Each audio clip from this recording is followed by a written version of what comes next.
good. Okay. Alright, I'll be right back, alright?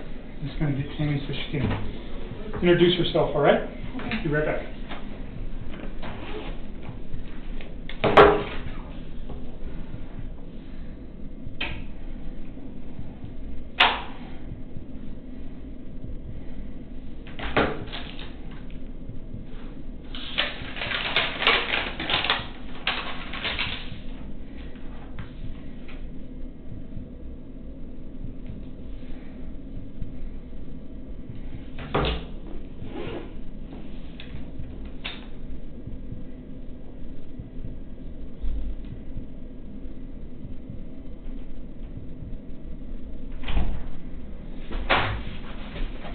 You alright? Yeah. These rooms are recorded, Okay. so anything saying here is subject to recording, just so you know. Okay. And you said on your text that you might have remembered some more stuff. Yeah. So let's do your phones first. I need to. They gave me a piece of paper to transfer my contacts. Wouldn't do it for me, but. You should be able to just put them on the iCloud. I don't know how to do this. They said to follow this app. I can't even find the app store on this phone. Is it Android? Yeah. So strange. I tried to transfer all the stuff from this phone to this phone last night, and it started syncing up like old text, like stuff I don't even have saved in here. Or any of them from Chris? Yeah, a few, but not many. It's pretty short. There's like 10 or 12, and there's like a few from those days, but most of it is. Hi. Hello. Hey, Nikki. This is Yes. Tammy. Tammy. And come in, Nice to Stacy. meet you. There, I'm Stacy Galbraith. Nice to meet you. How are you doing? All right. Getting through it? Trying. Yeah. Stressing out. Stressing out. Yeah, you look stressed out. Did you get some therapy figured out? I'm waiting for you guys to get back to me on that, but I'm trying. It'll help. Yeah. Does Hazel need to? Yeah, we're gonna see if Hazel comes in. So Weld County's just. I had to write a letter yesterday for Weld County to approve to pay for her treatment, Oh. and then it's got to go through a board because it's kind of unusual Yeah. since she's not an eyewitness. Right. But it sounded like there was not going to be any opposition to it. It's just a process. Yeah. Okay. So. Okay. So when you go through the text messages, Tammy and probably Stacy will be there. Okay. So you guys know each other. Or if they reach out to you, you know that they're not the media. Yeah. Can you guys give me your cards Yeah. before you leave? I can grab you one. Okay. I just Thank and now you. with this new phone, it's like I got so many numbers that I'm sure I can So- figure out who they are, but I need to just deal with that. Like if you guys can help me get all of my contacts from this phone to So this I phone, can get a tech guy maybe to help me because I'm bad at it He gave too. me instructions So on this it. is your old phone? This is the one that I use for communication. This is the one that's going to you guys. Okay. This one's mine This now. is nicer. I know. iPhones suck. I'm I kind know. of relieved to have this back. Okay, so you want to move contacts from there to there. That's all I want to do. Once you guys do that, then you guys can have this phone. I mean, he gave me a way to do it, so I think I need to connect to Wi-Fi, and then I need to download this app, and then I think once I download it, I can sync it up. And I need to just download the app on both phones. So let me get a guy who knows Thanks. about Wi-Fi. Is your password still 653038? Yes, that hasn't changed. So that's going to be that one. And which one is getting all the new text messages? Your new phone? I've only got a few, and they're like, now I get what you're saying, like they're out of order, they're scrambled, they're missing. They don't make sense. I got super excited when I saw them because I was like, maybe it'll be all of them, but it's not. So maybe what I'll ask, we have a device that maybe we can download that too. This one too? Sorry. I mean, I don't know if that'll work, but we can try it. Here's mine. Thank you for, thank you.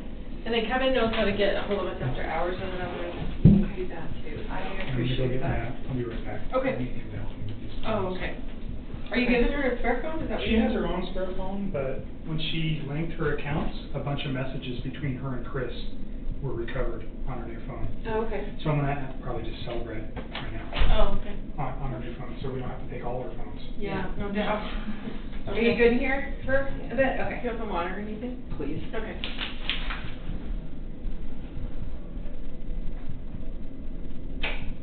Okay, so App Store.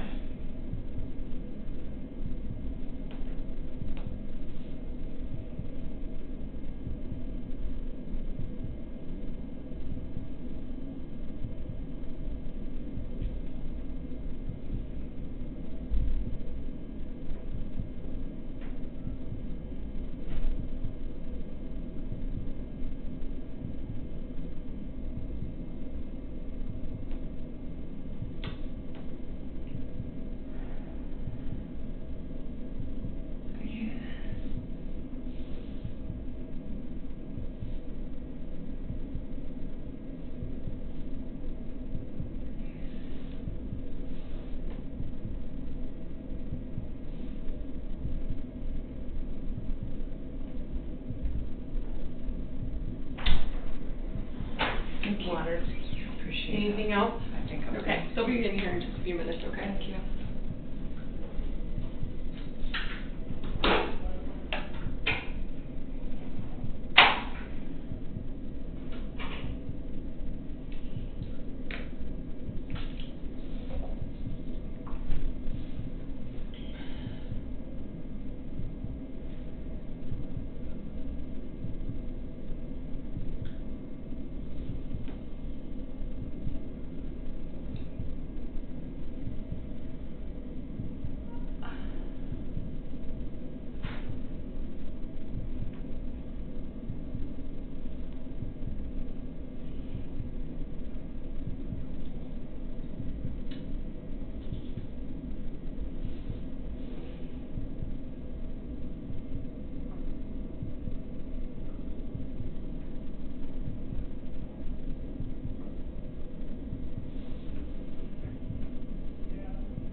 All right. Tech guy's coming to help us. I would do it myself, but it's like there's so many different, I haven't used this phone in years. Okay. And like right now, So it's not very new? This is old. Okay. I haven't used this since like 2016. And so all these numbers on here are numbers of people I've gotten since then. What I don't want is with like the media and all this other stuff going on, is have a phone just full of unknown contacts. Sure, I get it. Like, So he's gonna come over and turn your Wi-Fi on and figure out how to move. all of that. He knows Okay, I'll just about let him this. do that. I give up. Okay. So your phone this time, do you have any objections to us looking at everything in your phone? Why do you even need that? I'm just curious. Like, why do you need everything as opposed to just stuff So being there? well, because it's easier to get it. And if we're looking at all the material, let's say I take everything off your phone, I can put a date in, like let's say August 10th through the 15th, because those are critical days. But other conversations between you and Chris, or other text messages between you and Chris from June or July, then it makes it harder for me to find all those. Do you understand what I mean? It's easier for them to just take everything. I don't know. Are they? Yeah, I mean, except for when I first met him, and it was a big PC thing. Okay, and then what about your phone log? It's always his 910 It's the same number? number all the time. All right. Like, it's And then always that one, or originally was his. We talked about your GPS locating, like knowing where your phone is at certain times. I mean, you guys can have all that. I just was like, oh my god, I have so many texts on here between me and all my friends. I'm like, do they really want all this stuff? Well, is there anything in those texts that you'd be concerned with? Not really. So, well, not really, or yes or no? No, I mean, like, the other day, my dad and I decided to do some damage control because a lot of people were like, hey, please call me, I don't know what to say. And I just told them all, like, I didn't say anything. I pretty much just said, if mediators contact you, tell them no comment. It was like, please be nice to them. Like, you do not need to talk to them. It was like, I'm safe, I'm not in trouble, I've been breaking laws. And I was just like, just send your love and support. And that was all I said to people. So did that prompt all the phone calls of people going, No, are you okay? they were prompting me. All right. And That that's is when why I did that, because I didn't even want to, like, say that, but I was getting all sorts of texts from people that were like, media's trying to contact me, I don't know what to do. I didn't tell them that I was a witness, I didn't tell them anything about that. It was just like, just say no comment, I need you to do this. Okay. And then a couple of my like super close friends, I asked them if they would be courteous enough to take all the pictures that we had of each other off Facebook and social media, and they said yes, and that was like a couple of really close friends. Is there any text messages between you and friends that reference anything that would be concerning regarding this case? No. Like talking about Chris? I think you've told me that you've never even really talked with My friends about him. No, and like my friend's dad died last night, like yesterday. I'm not worried about that. No, I know, but she started like, oh my god, she was really drunk last night. She started like freaking out. She's like, I don't know what's going on in your life. She's like, I don't know if it pertains to this case. And she like just sent me like a screenshot of a news article of that case, and she was just like, she's like, what about conversations? I didn't mention that it had anything to do with that. She's like, I don't know if that's what it is. He works at Anadarko. She's like, I really don't give a shit. She's like, I just really need you to be here with me and my dad and this and this and this. And she was just kind of upset because I had asked her to please say no comment to the media, and it happened to be like right when her dad died, and I think she was feeling a little like, yeah, but I mean, you guys can read this. There's nothing in there of me actually saying anything about it. I just told What's your phone number on that phone? 720, it's the same phone number that's on this one, Okay. 656-9605. So no, I mean, you guys can look So at this. there was a conversation that I asked you about between you and Charlotte too. That's the same girl.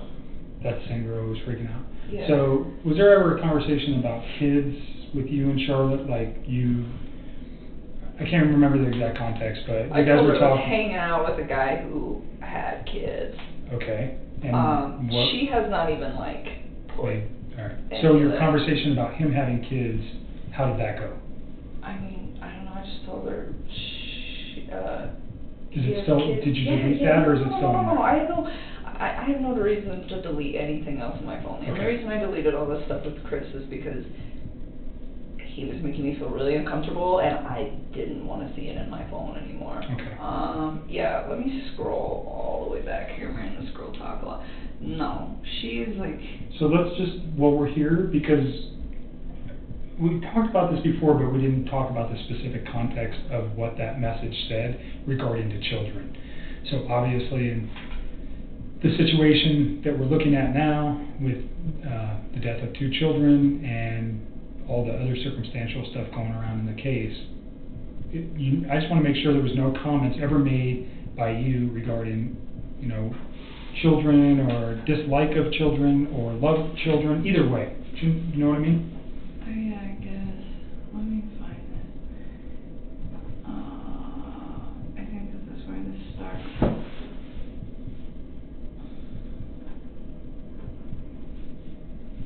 You guys can just take whatever you want off of there. So it's easier for me to just take everything than it is to single it out. Plus, for the purposes of this case, the less exposure, you know, we already have, initially you drew concern from me when you told me you deleted everything from Chris. I've already told you that. You understand why. There's no question as to why that might cause concern. So if there's anything else that ever comes up, I have it, and then we can just discuss it. Do you understand what I mean? All right.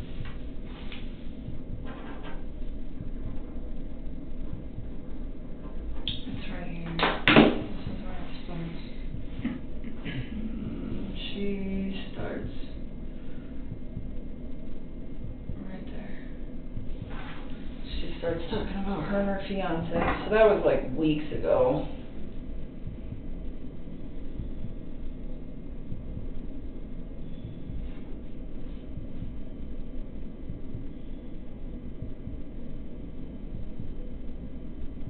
And she hasn't brought it up since, really, or like connected the dots, or like said shit. I mean, you guys can look through all those texts.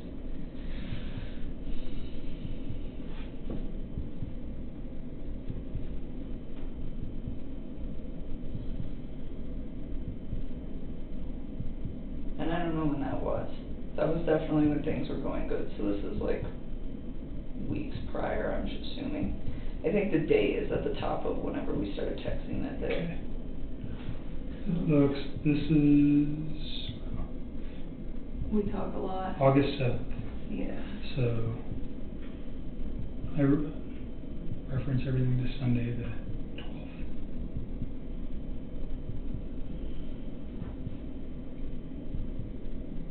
So that's the only conversation like that on there, I believe, on my phone. I don't think there's like anything else. And she even last night, like, still wasn't even, she's so worried about her diagnosis.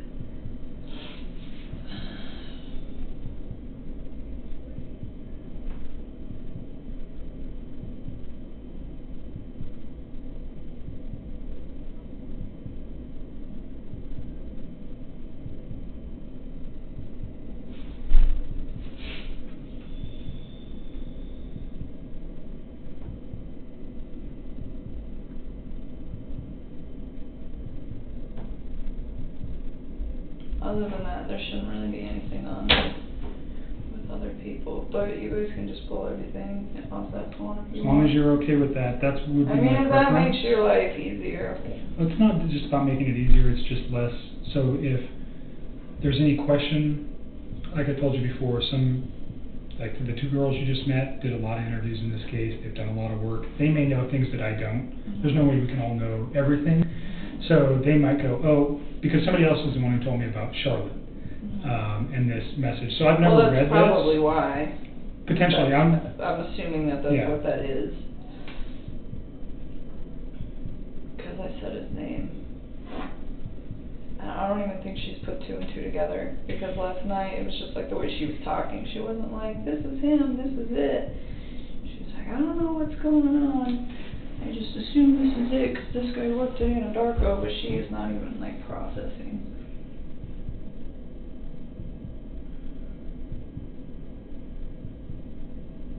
What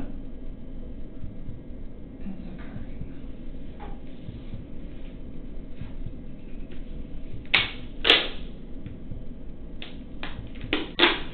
What do you mean by can tell he has a lot to take care of in life? What did you mean when you said that? He has a mortgage and he has kids. Okay. And responsibilities. I mean, he's a father with a house.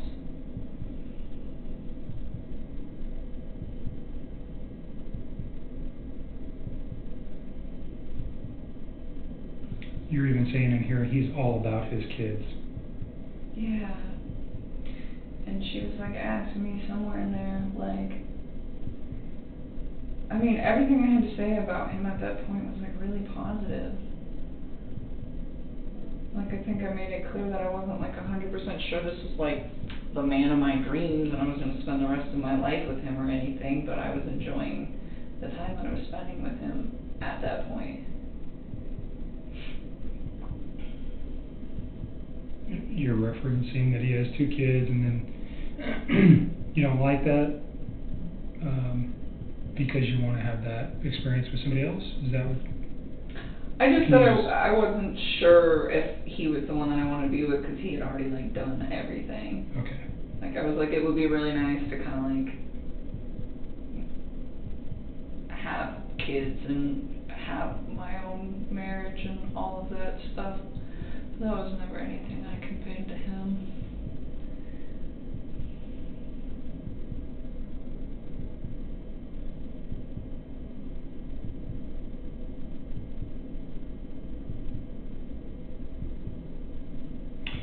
So you said he's handsome, huh? Did you send her a picture? Mm-hmm. And that's not attached here. Mm-hmm. Is that because do you think from what you deleted? I think it's from when I deleted all my photos of his stuff.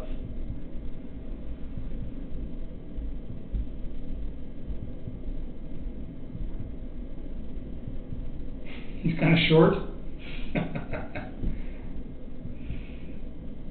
I mean, I talked to her in a way that I wouldn't like talk to him as like my girl, you know what I'm saying? It's I get it. No, I'm just very, teasing you a little bit.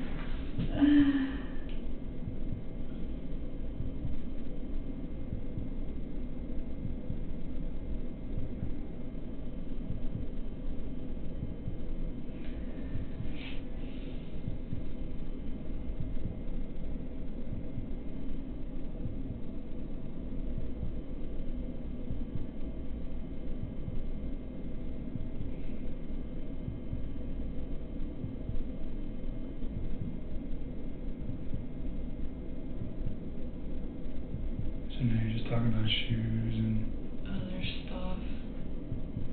okay. But then she So brought it up again last night, but she didn't brought like, up what? that Chris? case, but she didn't like connect the dots. She was like freaking out, like her dad just died. And she was really that upset. a- She wanted me to come see her on Saturday because it's his week. So unexpected. Kind of, sort of. He had Parkinson's, so kind of, but not. You know what I'm saying? It was a very Mhm. drawn out thing. But she's having a really hard time with it. I knew she would, and she's like, can you make the wake on Saturday? And I was like, I'm really hesitant to leave the house, and I didn't tell her that, but I was like, I don't know, I'll try, and I'm gonna go, but I'm not gonna tell her until it's like right before I need to be there. And So she what did started she reference? freaking out. Just Is Chris the guy? I'm more interested. No, she in didn't even ask me if she was just like, she's like, I don't know what's going on. She's like, you can just read it. Okay. So you mentioned on your text before you were coming that there was other information that you thought of that was important again? Yeah. More info? You let me get so sidetracked. I'll look at this, will you do that? And then I'll show you where it is. Yeah, There's show me so where it much is. in here. Like, I'll just say. you guys talk a lot. Oh, yeah. She is like right here. So first she sends me this, and she's not even asking me about him. She's saying he looks like her ex. That's when she first brings him up. She doesn't even mention me at that point. I don't even think she realizes it's the same guy. Like, legitimately. I think this girl is so wrapped up in all the stuff that she's got going on right now that I don't think it's even processing. I mean, you can just tell by the way that she, like, talks. See, and she's all upset because I asked her to not talk to the media, and it happened to be the day that her dad died, and I'm sitting here trying to comfort her. Is this your best friend? Yes. This girl is like my whole world. Alright. But you're not talking about children or your relationship with Chris or anything like that? No, the only time I ever mentioned him was like that one day. Okay. And I didn't even remember that I even had like said that to her because I just... What's her phone number? 720-425-7330. So I'm not going to call her, but at some point you might want to talk to her, just so you know. I mean, sooner or later she's going to connect the dots, or you're going to tell her, right, if she's your best friend. I'm not going to tell her. If she figures it out, she figures it out. Okay. If we were going to talk to her, I'd let you know beforehand. Is that fair? Yeah, just so I can give her a heads up. Yep. And she apologized to me, because she was being kind of crazy last night. She was. So tell me about the new Like- info that you remembered. Okay, see right here, hold on. She says, look man, I know you work at Anadarko, he did too. I know he murdered his wife and kids. I know he was a dog. I know you're my best friend. I know you have a good heart. I know that that guy needs to go to jail, and he will. I know you don't want publicity, and neither would I. I know that as a witness, if you say anything, it can cause a mistrial. I know you don't want that, neither do I. Fuck the media, I want my best friend here. I never fucking said anything to her about a trial. Okay. So, But see, look, she she goes, I don't even care if you flirted with him or more. I know you had nothing to do with what happened, and I don't care if your job is having an open investigation. I'm not going to ask you a single question, but my pops died and you're my best friend. Okay. And I said, please stop talking about that. And she said, what, are you on house arrest? And she just keeps saying, my father died, what the fuck? She was not okay last night, and I was just trying to, like, Understandable. mitigate this. And I was like trying to calm her down, and I said, Charlotte, I'm trying so hard to be the best friend I can to you right now. I said, I want to talk to you about that case. I didn't say the case, I said that case, like I wasn't even affiliated with it at all, and you need to respect that. I'm here for you regarding your dad, and you know this. And then she's But what's freaking out and freaking out. You guys never had a conversation except for this past text messages about Chris and his children. No, that was it. Okay. That was it. That's fine. I mean, because he wasn't really something that I, like, super wanted everybody to know about, and I shouldn't have even mentioned it when she brought up what she had, like, going on sexually with her fiancé, and it happened, but at that point... You guys are best friends, it's understandable. Yeah, see, and she keeps trying to talk about it. She says, if you're not under investigation by the police, I don't care. Why can't you attend your so-called best friend's father's death? It doesn't make sense to me. And all I told her was stop. And then she She sent a just, picture like, of her dad. yeah, and she just is, like, freaking out. And finally I just told her, you know, getting mad at me isn't going to bring your dad back. And that is when she chilled. Okay. Well, she kind of went on another rant, but it had nothing to do with Chris. And then she apologized to me this morning for being drunk and sad and angry that her dad died. What other new information? Okay, see, we got so much going on, I texted it to myself because I can't forget this. I'm going to make sure before you leave you see Hazel. You need to get some help. I know, I've been asking.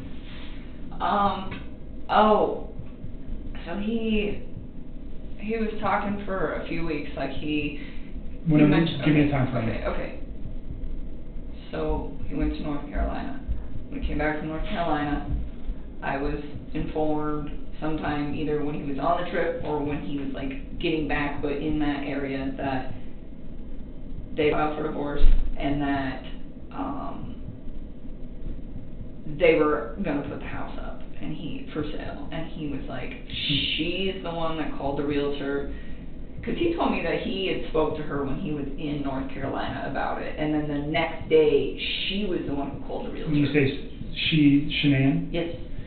And when you say, the time frame they came back from North Carolina, you don't remember the specific dates, but it was like the first or second week of August? Yeah, I think I told you guys when they left. I think he left on Tuesday the 31st of July. I do remember you saying that. And I don't remember when he came home. I really don't. I don't remember if it was like. So is this a phone conversation or is this a text conversation? No, this happened over the phone, and he told me that, that was when I had said, hey, when you go to North Carolina, I really think you should try to fix things with your wife, and he kept asking, well, what about us? And I was trying to kind of take a step back and see if he would fix things before attempting to pursue things with me, because I wanted to know that if all of these things he's saying, like, yes, we're getting separated, and yes, you know, all of these things that he's saying are happening, I wanted to know that it was like, you were doing this like you said you were prior to me coming in your life, and it had nothing to do with me, you know. And so for me, it was like, I really wanted them to fix it. I would have just like left the situation. So tell me why Shanann calling a realtor and him mentioning that they were going to be divorced. Why do you think it's important? Because, so after that, he was like, she's the one who called the realtor. And I remember, I was like, damn, that was fast. Because I knew he told me, like, we were going to put the house up, but they said, he was like, we didn't know how much to offer for it, and we were kind of trying to find somebody. And it, like, so for the first few weeks that I hung out with him, he kind of, like, dragged his feet on, hey, this is happening. And then after North Carolina, he's like, yeah, she wants to put the house up. She's the one that called the realtor. And I was like, kind of taken back, not necessarily at the speed of it, given how long he said that they'd been separating, but the fact that she did it like the day after he supposedly sat down and had a conversation with her about, hey, do we fix this or do we not fix this relationship? So do you remember how many days she was back in Colorado before leaving? Mm-mm. Do you know that? Because I don't remember when they got home. Right. I don't. I'm just trying to get your memory jogged there on that. But so this was, they get home, he had told you in North Carolina that they agreed to, and they're finalized their relationship. Yeah, they get home and she immediately wants to sell the house. Yes, and then, so, I mean, I started thinking, okay, well, I know in Colorado, houses sell very fast here, so I was like, what's your plan?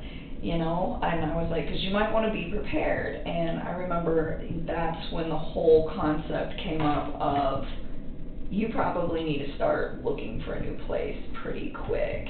And that was when he was kind of overwhelmed with it, and I told him, I was like, look, like, I just moved a few months ago, and I was like, to find a place that was comfortable for me, it was like, it took, like, a lot of research, and that's when I offered to help. I was like, I'll help you, and he seemed pretty gung-ho about it for, like, the first week, and he seemed very grateful, and I was putting in work on it, and I was like calling him and kind of letting him know about places, and there really wasn't that many options in Brighton. I found one. I actually texted it to myself before I texted it to him, because I still have that in my phone too, because I found it and it was great, but it was like right at the beginning of my search, and I was like, I don't want to inundate him. So you said a week. You think you worked on that for a week? No, I honestly only probably spent like a few hours over a few days and just trying to like line it up. Just trying to think about how many days she had been back while you were working on that. Do you know what I'm saying? Oh. So you said, did you actually work on it for a week straight? No. Okay. It was just like a couple days after work. I would just like spend a couple hours if I had time, like at the end of my day, or if I didn't go to the gym, and just sit down. And I mean, I can give you a date on one that I worked on, because I texted that one to myself. This one, I loved this one. When is this? Saturday, August 11th. That's the night you guys went out? Yeah. To the lazy dog. Yes. Or the two lazy dogs. Yes, the 2 lazy dogs. All right. What else? Yeah, so the reason that this is important is because he, like, up to that point, seemed like he was all about it, you know, and I was respecting him. I wasn't like, oh, you need to get this, you need to get that. I was like, what city do you want to live in? What side of town is she staying in? You know, how close do you want to be to work? How close do you want to be to your kids? I mean, I asked him everything. I just wanted him to have something that was accommodating for his whole family. And he told me that she was probably going to stay in the Frederick area, but he never said for sure. The first time I asked him, he's like, I don't know where she's going to go, but she'll probably stay in this area. And I was like, Chris, if you're going to get an apartment, like, you need to figure that out, because the last thing you want is to be like an hour drive from your kids. I was like, you know, you gotta be close. And so, I ended up asking him again, like a couple days later, and that was when, he was like, I think she's staying in the Frederick area, and I was like, okay. And that's when I was like, started to get details, like, where, and if you guys find my text, you'll see it, where I'm asking, like, where do you want to live? Like, how close do you want to be to work? Those things, like, you know, do you care what gym you go to? Like, what are you looking for? You know, we talked about this previously. Yeah. So the thing was he was like super gung-ho about it, and then on Saturday, that day, I remember being outside with him when this conversation happened, but I don't know where. I don't know if we were like walking into the restaurant or walking to the car, but I like vaguely remember being outside with him. And I was like, he had told me that he wanted to go look at some places the upcoming week. Mm-hmm. And we were supposed to go do that on Wednesday. And I was like, I asked him, I was like, what places do you want to go see? And I was like, did you really like that place that I showed you? Because it was just like super convenient for everything, and it had a little playground, and it had a pool. Like, it would have been awesome for his kids, and it was cheap. And so, and it was like close to Frederick. It was like, it was close to the gym. It was close to work. It was close to me. It was close to everything, and it was in Brighton, which is what he wanted. And so, I was like, did you want to go check that place out? And he's like, yeah, I guess. And he like didn't seem sure anymore. And that was the part that I wanted to tell you. I just figured I'd give you all the backstory. Sure. So he's not sure about the particular apartment or about even leaving. So he told me that he looked at it and he told me that he thought it was nice, but he didn't really seem like his interest was that piqued. And I was like, well, did you find anything that you really wanted to look at? And he told me, yeah, that he'd found a few, but nothing that really, really piqued his interest. And I was like, well, you might want to get started. And he's like, well, I found one, and I asked him, I said, which one is it? Because I think I've looked at like every apartment in Brighton, and maybe I'll remember it. And he's like, I don't know, I don't remember the name of it. And he kind of just like disregarded it. And it was kind of strange to me because like the whole week prior, he was like so excited that I was trying to help him because he's busy, I'm busy. So I was like, you look, I'll look, let's see if we can try to narrow it down to like 4 or 5 spots, and then we'll find something that's good for you and your girls. You know, and he seemed like very enthusiastic about it, like during the week when the conversations first really started ramping up about like, you probably got to figure something out because that house is going to sell really fast, you know, or at least be prepared. And so why do you think he was removed or not interested on your Saturday night, wherever you guys were? I don't know. I mean, sometimes like I think about these things and I feel like they're all assumptions, but at that point, like maybe he already knew something that I didn't. I don't know. But it was just a complete mood change where he just didn't even seem that interested. And I was like, okay. And I was like, well, we don't have to do that on Wednesday if you don't want to. And he's like, no, I know I need to get it done. And I was like, all right. Okay. You know, because I wasn't going to like force him to do it. If he doesn't want to do it, don't do it. Just say no, you know. And I was like, and for me, I was like, I was just offering to help because it's like, I know what a tedious task it is trying to find a new place to live. Right. What else? Any other new info? That part where he was just like really unplugged on Saturday, and then there was something else that went with that. Let me just think for a minute. It was I didn't write all this down. I just wrote that part down.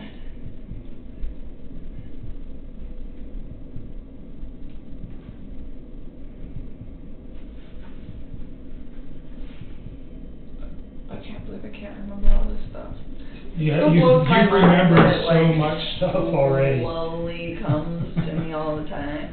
Well, some of this stuff is just things that you would never think about. And now that I'm like hindsight's 20/20, Right. I'm like starting to go back. There was something else that happened on Saturday that had to do with all of this.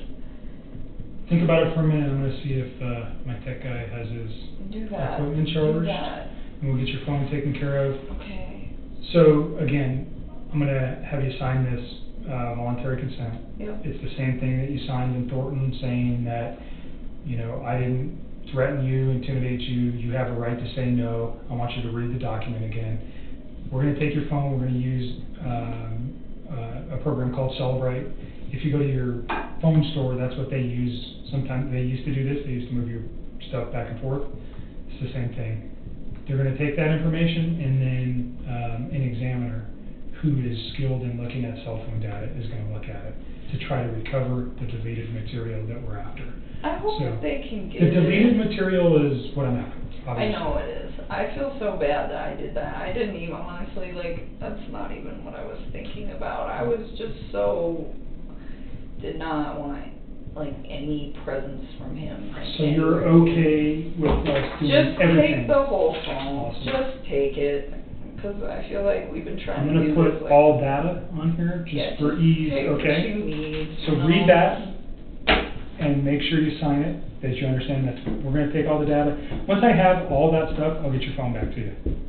That's okay. I mean, I'm not even gonna use it anymore. I'm gonna just use this. 'cause Okay, it's a I'm gonna better still get it back to phone. you as soon as we're done. Okay. All right, so next week sometime maybe, Okay. or the week after or something like, somewhere in that time frame. Okay? Okay. All right, relax for a minute, I'll be back in a sec.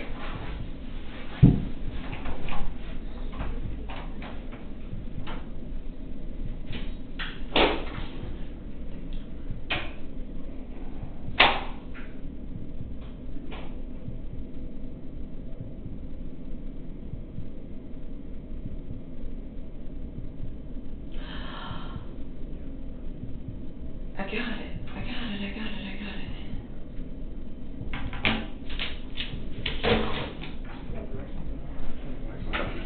I remembered, by the way. I got it.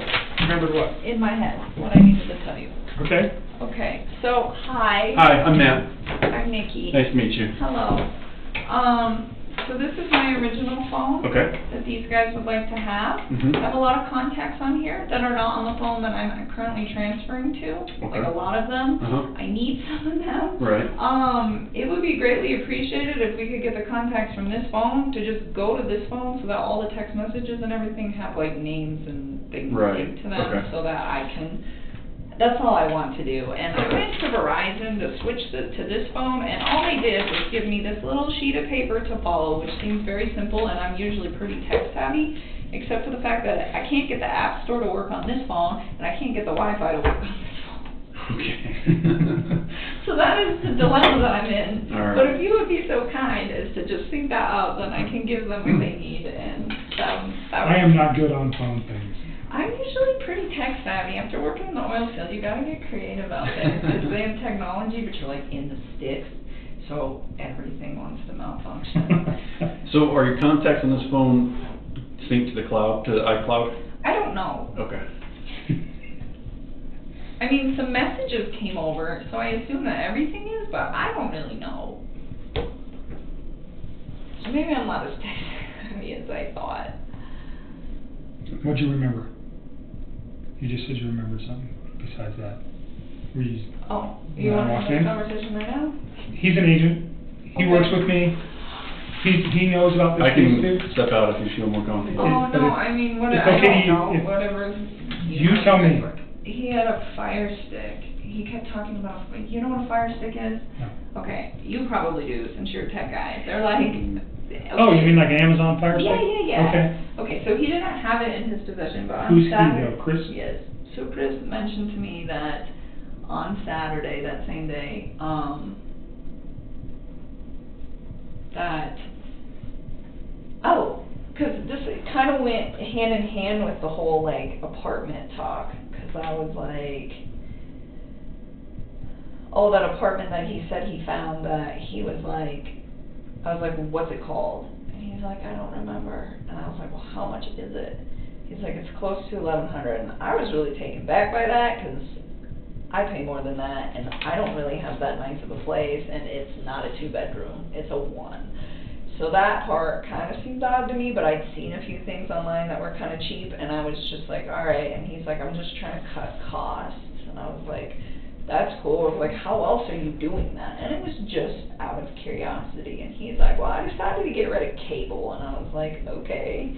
And I was kind of taken back by that too, because he loves sports.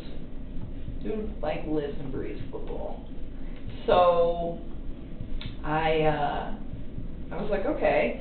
And I was like, that's a good cost to, to cut back on. And he was like, yeah, I think I can still stream sports via a Fire Stick. And I've heard of those things before. I don't really know a lot about them.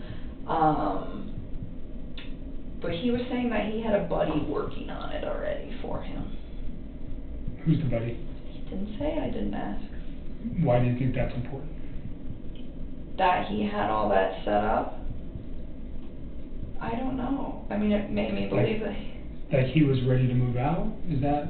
Oh, I get what ready you're to saying. go? Yeah, like he was prepping. It still sounded like he was Okay. prepping. I mean, everything he did sounded like he was getting ready for everything to happen.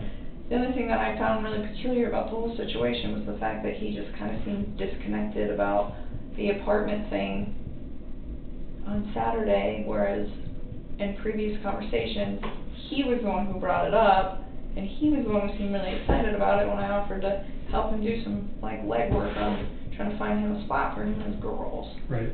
I'll be right back. Okay. So I don't know who his friend was. It was just weird, because sometimes it seemed like some of the things he said, he was still really... A lot of things he said made sense. It still to this day makes sense. And then other things that he said don't make sense at all to me anymore. Or like they changed, Sure. Well, you know a lot more now. Well, unfortunately, you know a lot more now about terrible things that may have happened that changed the way you're thinking about what he said, too. So, making you think differently about those that verbiage. Right?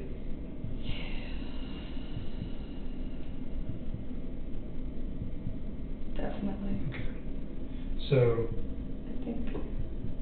we've talked a lot about a lot of different things. I hope I'm helping you guys. You certainly are. I hope so, because I don't like having this stuff on the top of my head. It's so hard, and so many days I can tell that my mind is trying to, like, block it all out right now, and I think it's almost like a subliminal, like, coping mechanism, and I'm trying not to. I'm trying to, like, think about it so that I can help you guys, and that's why So why don't you give yourself a break for a day or two and just live a normal life.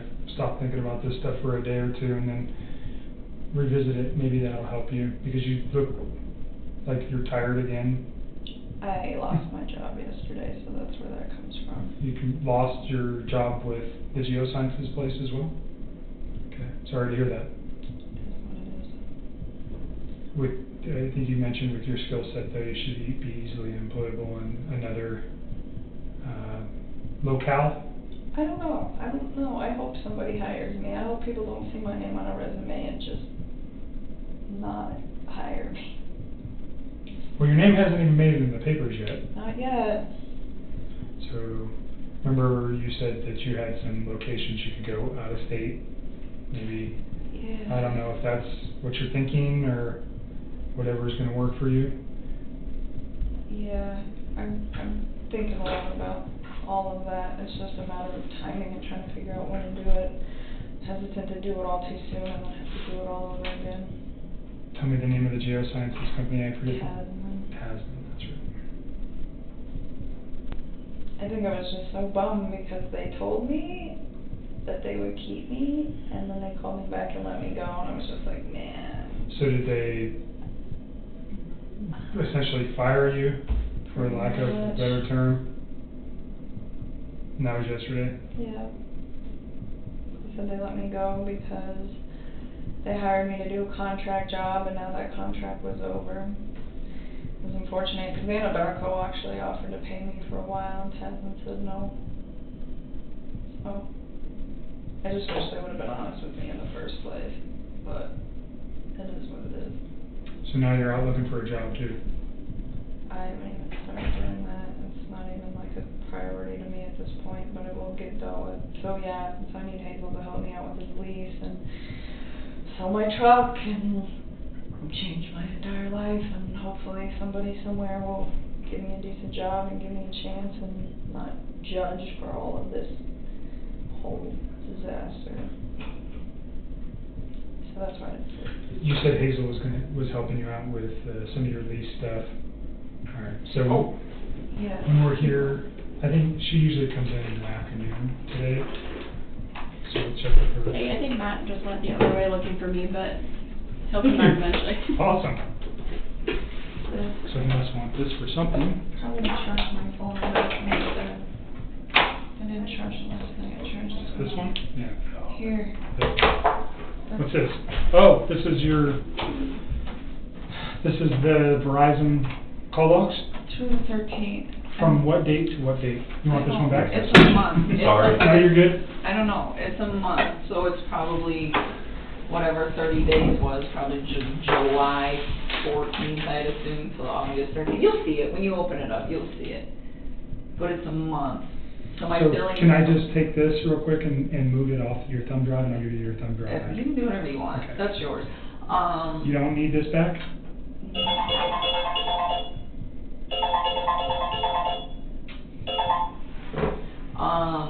No, I mean, you can give it back if you want. Yeah, I'll just go download this to my computer real quick. I think, so it's a month, it ends on the 13th, and that's why I was saying, when they bill me next month, then I can give you the 14th and past that.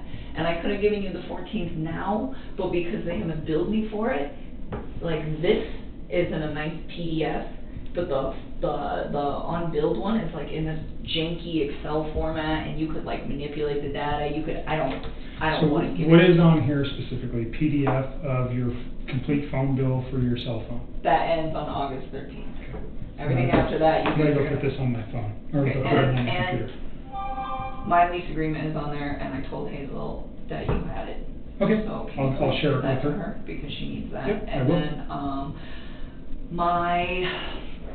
there's also like a computer record of me talking to the Verizon wireless people, asking them if they can restore my text and what they had to say about it, just so that you guys know that I did the due diligence to attempt to do Sure, that. got it.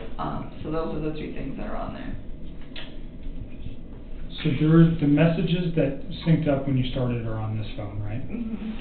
So when she started it, this phone's like 2 years old, Okay. but when she turned it on, a bunch of deleted messages from Chris that were on that Uh-huh. phone synced up with that phone. Okay. So that's the one I wanna try to rip. Okay, so we're gonna download this Yeah, phone, but this we wanna one's get coming the as evidence. context Yep, on exactly. here. So Okay. this one's gonna be coming with us as evidence, that one will Okay. just rip, so she has a phone. Okay. I need you to log into Google. I'm just trying to figure this out, I don't know if I know. Oh, okay. That might be an issue. I know. I mean, if you guys really can't do it, I'm just trying to Well, go through and figure out who is. there's another way we can do it, or we can try.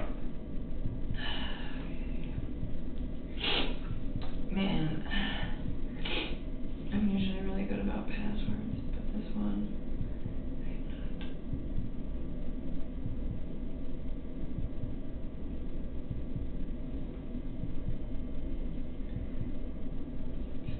not. I don't know. I really don't. I was Okay. messing with this before you walked in here. Okay. And that's the only way you can download apps, right? Was through this? Yeah. I mean, I'll have to figure I'm it out. not an Android guy, so I don't know. I don't know. I haven't used an Android phone in like 2 years. Okay. I guess I'll have to figure this out. That sucks, but it's okay. I Well, mean, there's another thing that we can try. sorry for Nope. the inconvenience.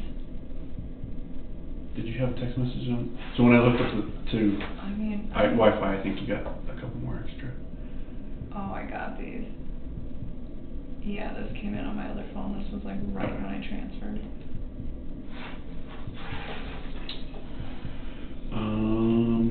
So I think your contacts should be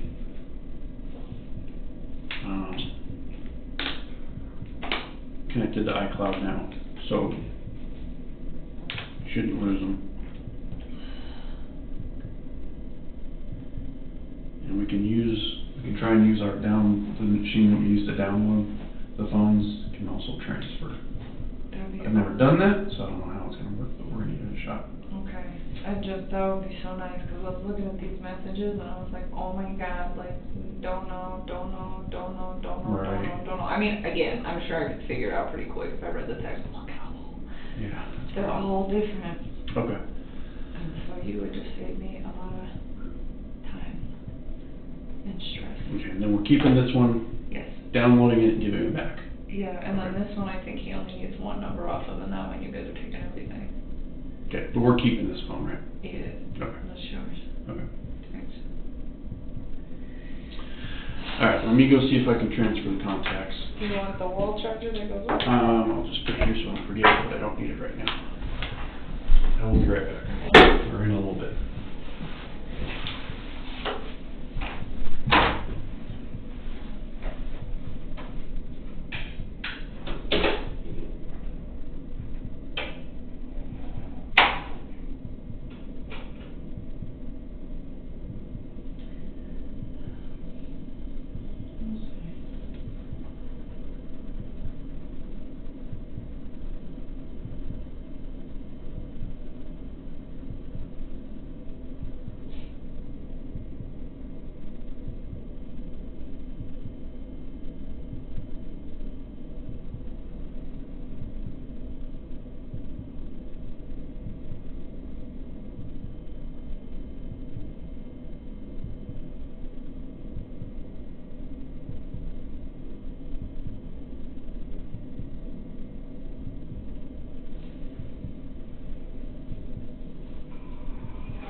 you doing? I'm alright. I like your little blouse. That's adorable. Thank you. Thank you. So, I don't have much time. I just want to say hello. Oh, how you doing? Alright. I don't believe you. I'm gonna step out. Okay. I have that now. I have the lease. I'll give it to Hazel. Okay. Did he get your phones taken care of? I don't know, he took them both. He All right. said he was gonna try. I'll step out for a few minutes. Okay. Give you guys a few seconds. All right. If you remember anything else, we'll talk before you leave. All right. Hazel said she knew that you had been fired, so maybe get some advice on that too, about potentially leaving here and starting anew somewhere else. I think probably is a good thing. All right. I'll be back in a few. Okay, thank you. So, I know Anadarko signed up with the other company as well? Yeah, well, Interrogation just terminated my contract. I mean, I don't blame them. That's just not a good place to be. Yeah. But they were concerned, and they offered to pay for like a few weeks. Well, that is pretty generous. It was very generous, and Tasman cut it off. They're just like, we don't want to bill a contractor if you're not actually working. Like, I respect that. You know, I don't know. I think it's kind of disappointing because they told me, you know, I informed them of the situation, and then they contacted me like a day later, and they said, oh, you're good, don't worry about it.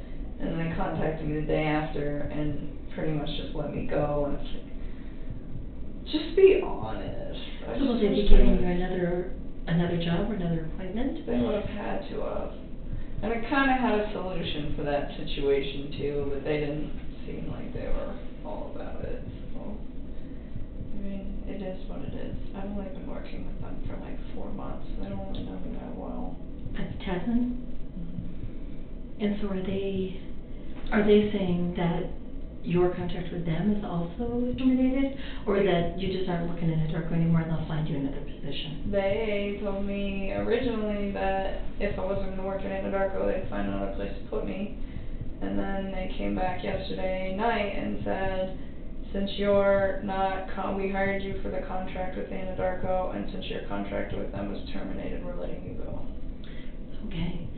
Did you call the person whose name I gave you a head? No, Really? I've spent all day trying to do stuff for these guys, Yeah. so I haven't had a chance. I think it might be helpful just to talk to him and see what he has to say about it, and see if there's any, you know, he'll probably ask you what your contract with them was and ask you for some more details, and see if there's any way that legally he can help you out, or if he can create some sort of mediation or something like that, or at the very least negotiate a positive referral to another agency or something. I mean, they told me they'd give me that. He seemed really taken back when I asked him, but I was like, can you at least give me a positive referral? I mean, I did great work for those guys. Mm-hmm. They're definitely going to miss me being on their team for sure. And he was like, yeah, I'll do that. I was like, okay. I mean, I didn't really know what else to do. This is like one more thing on my plate right now. I don't know what to do. I don't think anybody's going to hire me. Well, I think that right now, what you need to worry about, it sounds like a really good supportive family, and people that are going to help you get through for a few weeks while you're looking for work. So I think right now we need to just concentrate on getting your lease situation worked out so that you don't have to worry about carrying 2 places, and getting everything worked out with victim comp so that you can get started into some therapy. Yeah, I still just don't think anybody's going to hire me. Like, as soon as my name's in the media, like, why would you do that? Well, it hasn't been yet, and it doesn't mean businesses won't necessarily, the hiring agents won't necessarily have watched the news or know those things, and if they do, I think you can just explain to them that you're doing everything you can to cooperate with law enforcement, and do what you can to have it not impact your job, and, you know, your work at both Anadarko and any place else you've worked prior to that is a good testament to what a good worker you are. that through all this, you kept going to work, you kept doing your job, you were responsible towards your agency, you informed them about what was going on, you did everything you needed to do. I just don't think people are gonna hire me. I have a feeling that trying to get by for the next like 5 or 10 years is about to be real rough. Okay, well, I think that thinking that way is going to be a little self-defeating. So let's try to take care of what we can take care of and try to build things up for you so that you have the most positive prospects for the future. So I mean, I just don't even know where to start. Like, I have friends that can give me a referral, but what I don't want to do is have my friends give me a referral and then they see the news and then they are very taken back. And I think some people would be kind of upset if I asked them for a referral prior to the news breaking. I almost feel like waiting till it breaks to like try to approach people. Well, have you tried thinking about like a temporary agency or someplace? You know, like Kelly Girls. I mean, I know they don't pay well, but something like that. And I know it's probably well below your skill level. I don't know. I'll probably go back to the oil field at some point.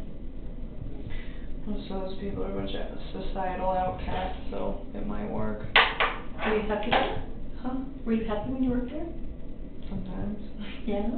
Sometimes not, but... So it wouldn't be torture to go back to that? No, that's all I know. Well, it sounds like that's a good fallback, at least until all this gets resolved a little bit. I mean, if people hire me. It's hard to get a job out there as it is because I'm a woman. Yeah. I don't think you can do it. Well, you have a history that shows otherwise. And that goes a long way.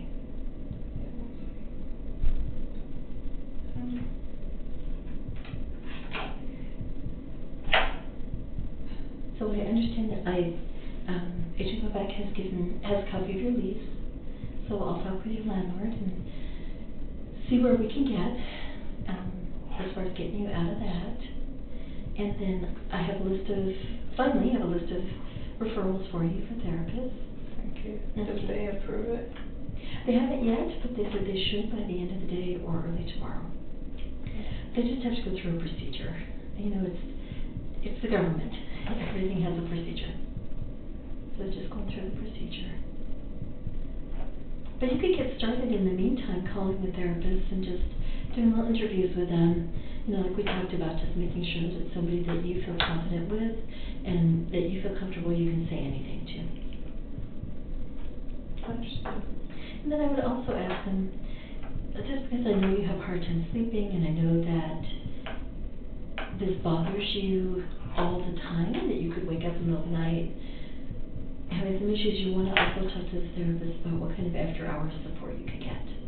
You know, do they have an emergency line or somebody that you can talk to if it is 4 o'clock in the morning and you haven't been able to sleep all night?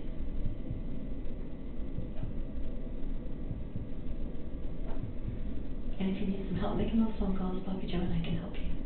Thank you. Okay. Sounds like a plan. Just keep doing everything we need to do every day. There's nothing else to do. I know you're feeling pretty overwhelmed, and it just seems like it's Getting piling up. Piling up. Yeah. And you know that we are here for you. Okay. So you do have support. Yeah, the media came to my house, left a letter,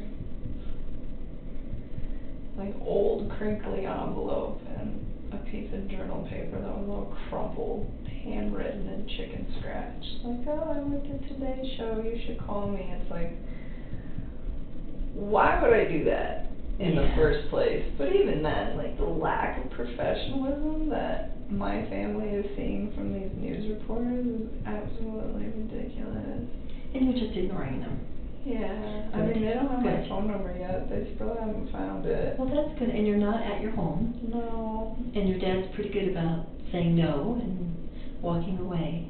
So. Yeah, they're contacting everybody, but so many people reach out to me. So the media called me today.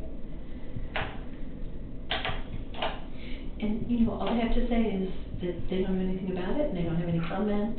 That's what I told them. Just I don't want to talk to you or yeah, whatever. no comment, or you don't know, and I was like, you don't don't have to talk to them. It's like, you don't have to call them back, you don't owe them anything. Like, just send me love and support. I haven't said anything else. I don't really know what else to say. No, that's good. But I had to Really do good. it with a lot of people, and it wasn't something I wanted to do. I was trying to avoid that situation, but I've just been like inundated with phone calls and texts about it, so I was like, alright. Talked to my dad, and I was like, do we do damage control on the rest of these people so that they're prepared or not? And he was just like, yeah, we'll do it. So I just called like my closest friends, and I didn't say anything about the case or that I was a witness. I just told them, it's like, hey man, I need you to do this for me. Like, me comes to your door asking you questions, just tell no comment. Please take all the pictures that you have of us off of social media, and I love you, and I'm safe. And I didn't break any laws. Oh, that's good. Well, because they start freaking I know, they out, start like, what wondering did you do? And I'm like, no, Yeah. it's okay, you just help me, please. So, Yeah. I mean, so far, Well, when we it's talked worked. about that, how you believed that your friends and your family would, at least for a while, be supportive, not knowing anything, just knowing that you needed their love and support. I mean, it's been 4 days that they've been searching for me, and they haven't found me yet. I'm sure they will eventually, but I think 4 days it's not a bad start. I think you're right, and they still haven't found my phone number. you do have a plan. You know, you have the plan to just say no, to hang up, don't answer the door, don't answer the phone. You'll have caller ID, so you know if it's your family or your friends, and you have a voicemail that they can leave a message and just say what they want. If it's family, everybody else you can just ignore. You don't have any obligation to talk to any of them. Right. That's pretty much where it's at. It's just like one task at a time. Every day do something else. But I'm here, and they got my phone, so hopefully they can get what they need. And Good. hopefully it will help. I'm just trying to do everything I can, but at this point, it's like I don't even know what to do anymore. I just like really want to just start taking care of myself and not everybody else, and I feel like it's just not happening. Well, I think that's all you do have to do right now is take care of yourself. There's really no one else that you have to take care of right now. You know, let your friends, let your family take care of you. Let them offer you support. You're doing everything that we've asked of you, and you just need to now take care of yourself and get yourself through this. And let your family support you, and let your friends support you. You don't have to take care of them. You've done what you need to do for them. You've told them, I'm in a situation in which I just need you to support me, unconditionally support me. And that's all the taking care of them that you need to do right now. There'll be plenty of time for the rest of your life to take care of people. Right now, you just need people to take care of you.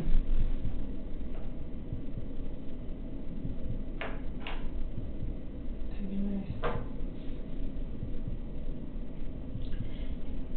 And I know I've asked you this before, but I'm going to ask you again. Are you still feeling like you're not thinking at all about suicide or hurting yourself? No, I'm not thinking about any of that. Okay, good. And you promise me you'll let us know if you start thinking that way? I text you guys in the middle of the night every time I'm stressing out. Okay, so you will. Okay. Okay, because we want to be here to help you. We don't want this to turn into another tragedy for you. Understood.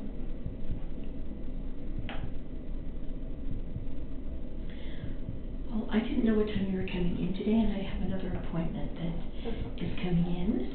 So I'm going to do an agent go back to that too. That's okay. So that you're not sitting in here all by yourself. Okay. Because it's not a pleasant room to be hanging out in. No, not at all. This is awkward. They have my phone, his phone's ringing, I'll just sit here. But you don't even Oh, well, actually, I don't have to go and find out where he is. We're trying to get your phones to work, but you don't remember your Google account? I should, to be honest with you. It's like programmed into the two places I use it all the time, and so I don't have to remember. So the only way to transfer your contacts from that phone, from your iPhone to that phone, is with your Google account. I mean, if I need to, I know who We're gonna print we downloaded them so we have the file available, we can print it for you. Can you do that? That Yep, would be nice. but we If I- can't move them because That's okay. your phone is essentially, you won't be able to download apps or anything like that without your Google account. Okay. So, but you do know it? And do it on my Google account? Yeah. No, if I did, then we wouldn't be in this. But do you have it somewhere else? Yeah, I'm sure I could Okay. like reset it and figure it So out what at I'm some point. when just I'm making not sure you here. have a phone that's gonna be usable. Yeah, I mean, I can make incoming and outgoing Okay. calls at this point, is all I really care about. So he's gonna download the messages that, uploaded when you redid your phone. So it shouldn't take too long. Yeah, there's not much on there. Yeah. It's Shouldn't- pretty short. Should take just a few minutes and then we're done. They're all like, they're not even on the right date, some of them. It's really weird how they're time stamped. Okay. Like, there's one on there on the 13th, and I'm like, I'm pretty sure that that was a conversation. that- Between you and Chris? Yeah, but it was like not that same day. The Like- 13th was a Wednesday. Or the 12th, I don't even know. All right. It's We'll not in look the at right them. spot. They're Okay. not in the right spot. Maybe the date on the phone is messed up. I don't know. I'll look at the phone and we'll see. Well, it's out of order, like, unless I'm confused, but I'm pretty sure the last text on there between me and him was actually probably somewhere in the middle of the text. So when you say out of order, like, Like, it's saying, oh, hey, this happened on, like, Tuesday, but really, I'm like, I'm pretty sure that that happened at a different point. okay, all right. It's So only about if one. it's critical, we'll talk about it. I don't think. I need to look at the text first though before I know. Of course. Okay. Understood. You probably wanna go. Yes, well, Because you have your don't next, want to, you have your but you next have client to. coming in. But thank you for your time, I appreciate it. Oh, yeah, you're welcome, and I'll send you those therapists, and then, just get started and giving them a call and seeing who you think is gonna be a good fit for you. So this we can have it ready so that when the comp says yes, you can get started right away. Thank you.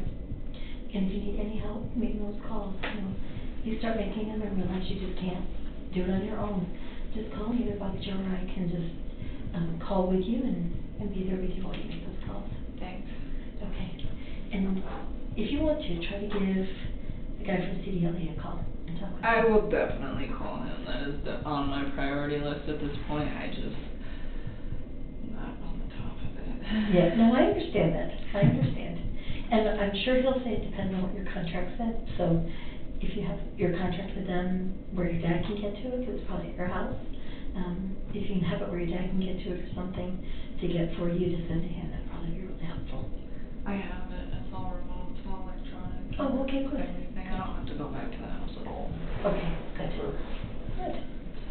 Okay, Thank you so much, Hazel. and call me or text me anytime, okay? I appreciate it. Okay, thanks, Tiffany. All right, I'm gonna see where he's at. What else, anything else while we're here? That you can think of or you wanna address or you remember? Sometimes I feel like I remember stuff, but it's like, I just turned the recorder. Okay. So again, this room is recorded and video and audio. We introduced ourselves in the lobbies and earlier, so we're just going to do that again real quick. My name is Kevin Kovac. I'm with the Colorado Bureau of Investigation, and we're assisting the Frederick Police Department with this case involving Chris Watts. And this is Tim Martinez, also an agent at CBI. Sir, if you just introduce yourself. Dwayne Kessinger. I'm Nicole's father. Dwayne, what's your birthday? November 3rd, 1958, And home address for you, sir? 8801 West 65th Avenue. What city? And that's Arvada, 8004. And a cell phone or a home phone or where? phone we can reach you? 720-982-4547. Thank you. And Nicole, can you just introduce yourself for the recording? Nicole Kessinger. Do you need all the other stuff too? Yes, please. I live at 12255 Cloud Court, Unit 612, phone number 720-656-9605. Claude Court, is that, I think we determined it was North Glen, right? Yes. You know your zip code? 80241. Okay. Can you speak up just a little bit so the recorder, I know you're tired and you're stressed, and we won't be here any longer than we have to be. You've already had a conversation with people before. You came here on your own free will to talk to us. We picked you up at your request and brought you here. You can get up and leave at any time. You don't have to talk to us. If there's a question you don't want to answer, don't answer it.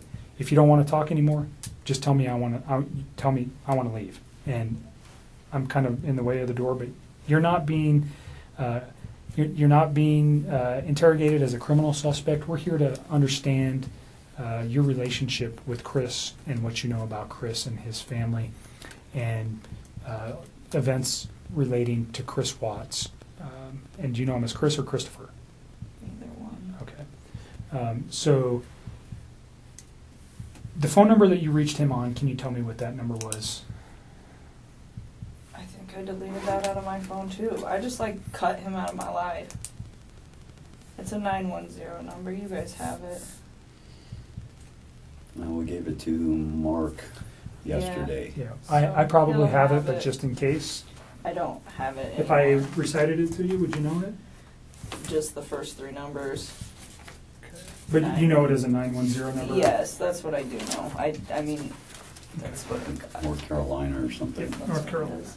Okay. So let's just start with a timeline of your getting to know Chris, how you guys met, where you met, all those things. And let's just run. And I'm not going to ask you specific questions unless I think it's necessary. I'll let you just tell me your story. I think it's a little bit easier that way. So I just want to know how you met him, where you met him, how long you guys were dating, and those kind of things initially. Okay. I think I met him sometime in June, probably early June. It might have been May. It was just talking at work. It was pretty casual. And he didn't have a wedding ring on his finger. And every time I talked to him, he didn't tell me that he was in a relationship. He didn't even mention his kids right away either. And then one day he told me that he had 2 kids. I was like, that's pretty cool. And started telling me about his kids. That sounded like a sarcastic comment. No, I thought it was kind of cute. I was like, oh, he's a dad. It was right around Father's Day too. So whenever that is in June. Okay. Yeah. So I'm not good with holidays. He told me he had kids, and then it was Father's Day shortly after Okay. that. So that's what I do now. And I was like, I thought it was cute. And then he's telling me about him. He's pretty excited about him. And then he mentioned that he did have a significant other. And then he told me that those 2 were in the process of a separation. Did he mention the children's name or his significant other's name? I didn't know his significant other's name for a while. And then I think he told me his kids' names pretty quick, but to be honest with you, on an exact date of when that happened, I don't know. So in May and June, first of all, where do you work? I work at Anadarko Petroleum Corporation. I'm contracted to Anadarko Petroleum Corporation Okay, and you work out of an office setting where? in Platteville, Colorado. Okay. And Chris also works out of that location, per Yes. se. Yes. He's in the field, but he comes into the office with his team. So you work, what is your job responsibility? I do health, safety, and environment. Okay, so you work in the office and you take care of health safety for, Anadarko is an oil and gas company, right? Yes. So you're doing health safety in the office and Chris works in the field Yes. as what kind of job does he do? He's an operator, so I don't know all of his daily duties, but he's a field operator, so he works with the oil wells. So he goes out and does work on those, whatever Yes. that work might be. But he comes into the office frequent. In the or- mornings, his team meets in the mornings. They're not all in there every day. Some days some of them are in there, some days other ones are in there, but in the mornings typically from 6:15 to probably 7, somewhere around there. And is that where you met Chris? Yes. Okay.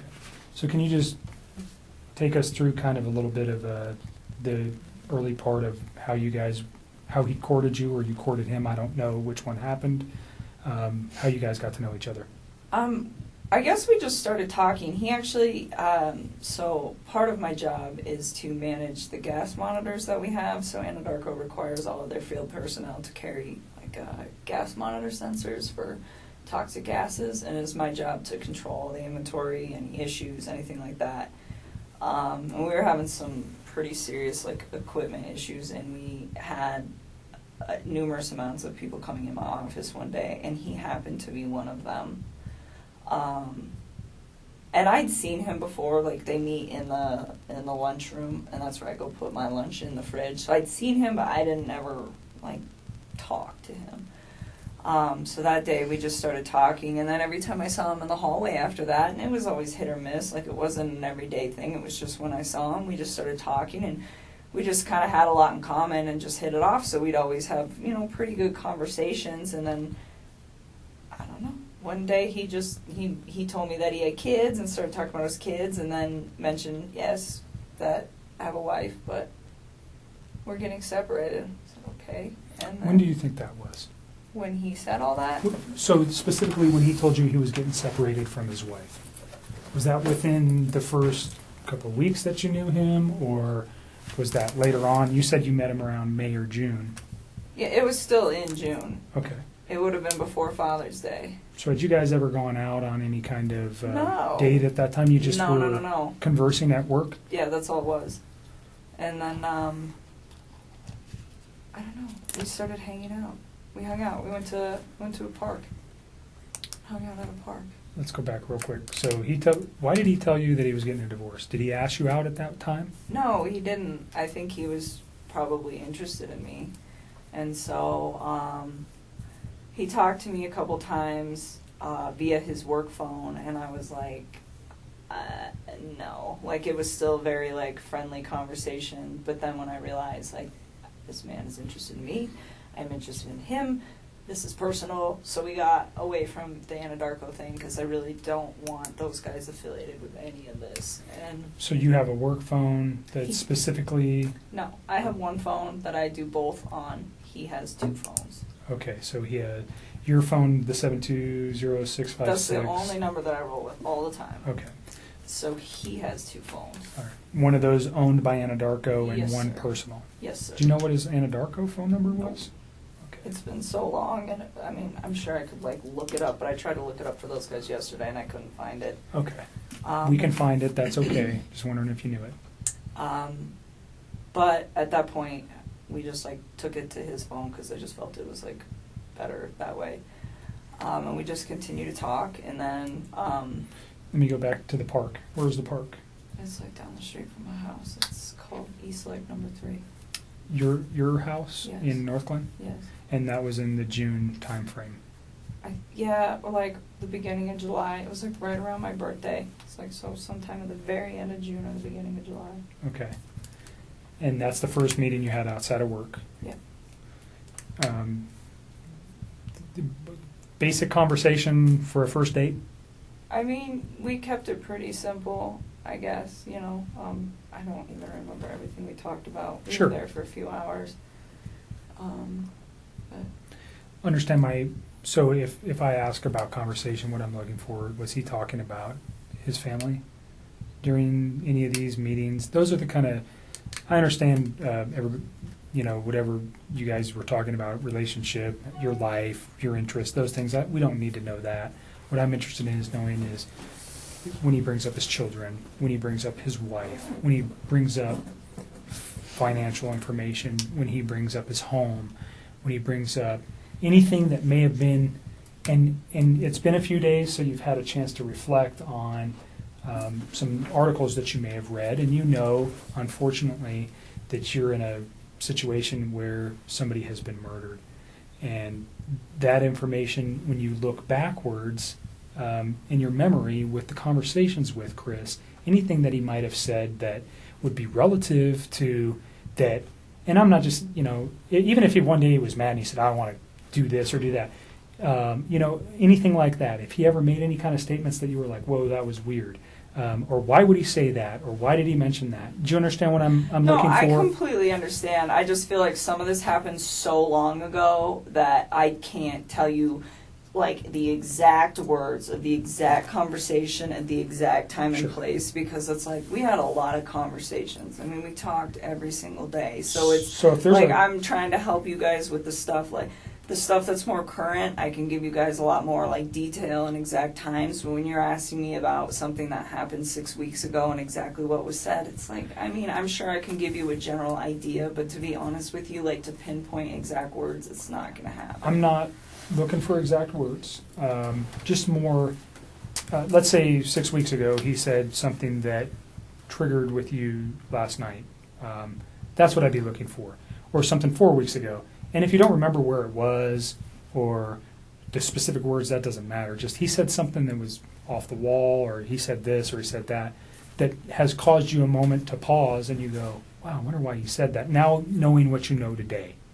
Do you understand where I'm going with that? I completely understand. And to be honest with you, I mean, there were several discussions that we had about his current relationship and where it had gone and what it had caused. And he talked about his kids from time to time, but the thing is he was never hostile. It was never anything aggressive. Like even when he spoke of his wife and the fact that they were separating, it was never like ill. It was still very kind. It was just like, this is not working, you know, and would explain why, but it wasn't anything out of the ordinary or anything that I think would scare me. And to this day, even after everything that I found out, I still look back at that and I don't see any red lights with the way that he spoke of his family. Okay.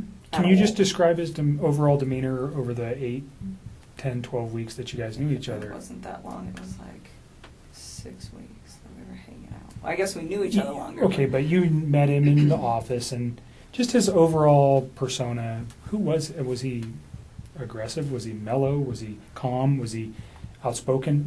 Who was Chris? I think he's an introvert. I would consider him to be like a pretty, I don't want to say he's a very reserved individual. I think he's probably more reserved around other people. I think he emphasized to me that one of the reasons that he really enjoyed talking to me is because if he felt like he could get out of his shell. He said around most people he just like didn't really feel the need to like talk and converse, and it wasn't just in his home life, just in general. It wasn't something where he's an introvert.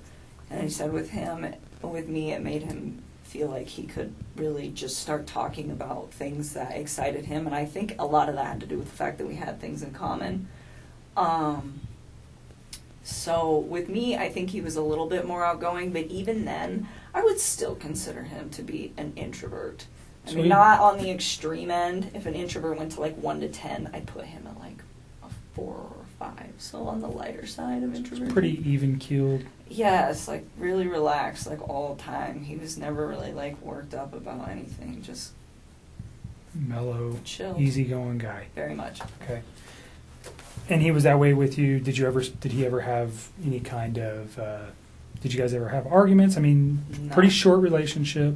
No arguments during that time. No. Did he ever lose his temper at any time? Never. You guys never had a yelling match? No. So you never saw him upset or mad? No. And there was a couple times that we had some disagreements on things that as we like further progress into this story, you know, but it was never like, I am very calm when I talk to people. It's like extremely rational when I handle situations that there's a disagreement in, and he always was the exact same way.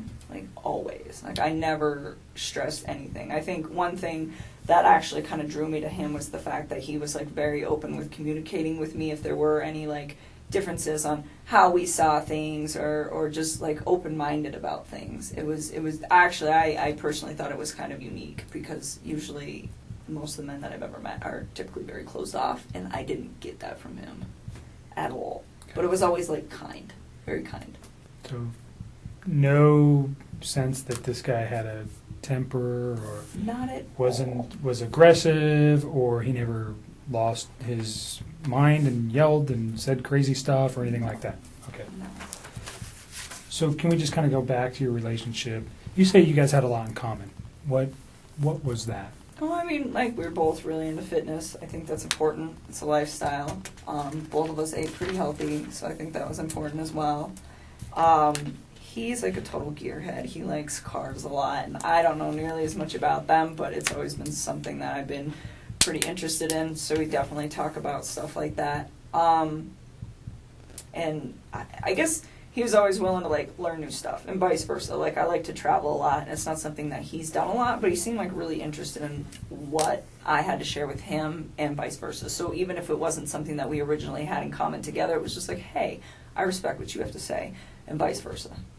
So you guys, just yin and yang, you got along pretty well. Very well. And no time, he never gave you an indication that None. that he was having issues. So during your guys' dating time, did you guys spend most of the time at your place? Always. Okay, always at your place. I told, well, or we'd go out, but I told Mark yesterday, he asked me if I went over there, and I told him about one time that I went over to that house. I've been to that house twice, but it was very, very brief, and it was not like an extended stay. I did not feel comfortable there, or like, I just didn't want to be there. It's not my life. Like, that is somebody else's life and somebody else's existence, and I respect that. That's their space. And so I used to tell him, well, come to my house because this is our space. This is my space. And so for me, out of respect, just for, like, whatever situation he had going on and the fact that it's not my home, I felt that it was better to be in my place. And I live alone. I don't have any roommates or anything, so it's pretty easy to do that. So during June and July, were you aware that his family was not his? Did you meet his children? Nope. During Didn't want June to. and July. And he didn't ask me to. Okay. I mean, not that I didn't want to ever. It was just not now. It's like you're not finalized with your separation, and not only that, we've barely been dating. Like, you can't introduce kids to somebody new in a situation like that. That's something that takes time. I mean, would I have liked to have met them? Of course. That would have been a great honor for me to have somebody introduce their children into my life, but not then. It was something that it was like, okay, well, let's see where we're at in 6 months. Let's see where we're at in a year. And if we're still doing this and you and me are still, happy with where we're at, and you think that this is something that is going to be long-term and is worth bringing your children into the picture, then yes, I would love to meet them. But it's like, not right now. You are still in this situation where you're not even completely out of it, and I'm getting in it, and that's not fair for them. And that was kind of the policy that I had with him, it was just like, yes, but not yet. So did he ask to introduce you to his children? Not at that time. Okay. I think both him and I were on the same page of eventually, if things went as they should in I understand you guys' relationship. relationship is very new and young. Yeah. So, although it was short, just laying everything out helps us understand what actually was going on with him. And Yep. I might ask you a question and you're going, why the heck would he ask me that? Probably because I have information that I'm not willing to share with you, and I'll tell you that right now. I'm not going to tell you. Some questions I'm going to ask you, and you go, what the heck? I won't share some information with you. Just, it protects you, it protects our investigation. So if it seems weird, there's a reason I'm asking it, That's and fine. it's usually relative to what I know. So don't take offense to it. Again, it's just part of what we need to know. Understood. So you went to his house on 2 occasions. Yes. Was that recent? No, that was like pretty early into it, and I did not like it and did not want to go back. Do you recall where the house was? Yeah, it's like right off the highway in Frederick. Okay. And you know the streets? I mean, I'm sure I could figure it out again if I like really had to. Like off the top of my head, no. Do you know the street name? No. Okay. I would have to like drive around in there to get there. Okay. Did it look like anybody else lived at that house at that Oh, time? definitely. Okay. I mean, So is that what freaked you out? I mean, he told me that he was living in the basement, and he said, we're separated, but we're not divorced, and we're going to get ready to sell the house. And that was the impression that I was under. And I was under the impression that they were taking everything pretty slow with this, with like getting ready to sell the house. I mean, those are big things. So that's what I was informed. And I mean, if you think about it, this whole thing happened in a 6-week stretch. Like, that's not really that much of a time frame. So in that sense, like, it's believable to me. Yes, I went to the house, and the first time I was there, I hung out in their like front living room. I just sat on the floor, and it was on the 4th of July. It was the morning of the 4th, and I was helping him to set up MyFitnessPal app and like track his food, his calories and stuff, because he does pretty good with the working out and stuff. And he asked me, he's like, "Can you help me just like get this dialed in?" It's like, "Yeah, I can do that." So that he invited me up to the house, and I was already kind of hesitant to do it because I was like, there are other people that live here, and I just felt like it was an invasion of space. And so I went up there, and we just stayed in that front room, and I helped him out with that, and got him all set up with that. And then, he asked me if I wanted lunch, and he grilled chicken and carrots. And then that's all he had. And I was like, okay, so we ate, and then I left. And then there was another day about, I can give you the date-ish. Let me look at a calendar. I think it was the weekend after my birthday. Just a thing on the courtesy for the phone for, what was that guy's name, Don? This gentleman, Oh. Thornton PD. I just met him today. Do you want to do the phone I forgot today? about that. For TPD? It's not for them. They're doing it for us. Yes. We don't have the equipment with us to do it, and I asked them to do it for us. They're not involved in this investigation. He would just be a computer person. He would not be looking at any of this stuff. That would fall to myself. So keep that in mind. He's not involved in this investigation. Thornton PD has nothing to do with this, other than letting us use their facility and helping us with some electronic download. He's not going to look at your phone right now. He's going to put it on a disc, and they're going to give it to me. Gotcha. I don't know, what do you think? I really want to help you guys. I do. I feel like this whole thing is just going to be crazy regardless of whether I give you my phone or not. I mean, that's kind of how I look at it. Like, it's happening. It's going to happen. Well, the text Media's just reiterate gonna- what you've been saying all along, so it's not like... Well, they do. That's the other thing, too. I mean, that's kind of a good backup. Yeah, I'll give I it think to 'em. you hit the nail right on the head. There's reasons why we want everything. It validates things that we know. I'm not going to come out and tell you that if you tell me something today, we'll validate it with your text messages, whether it's the ones we have Yeah. I now or the will- ones you're going to give us. I'll give Certainly. it to 'em if you want to go get him. I want you to read this, is what I want you to do before you decide that, okay? So the second time I went to that house, I'm not sure what day it was, but it was the weekend of the 14th. Of August? July. I don't know if it was the 14th or the 15th. One of those 2 days. But we had went out and we stopped there just real quick on the way back.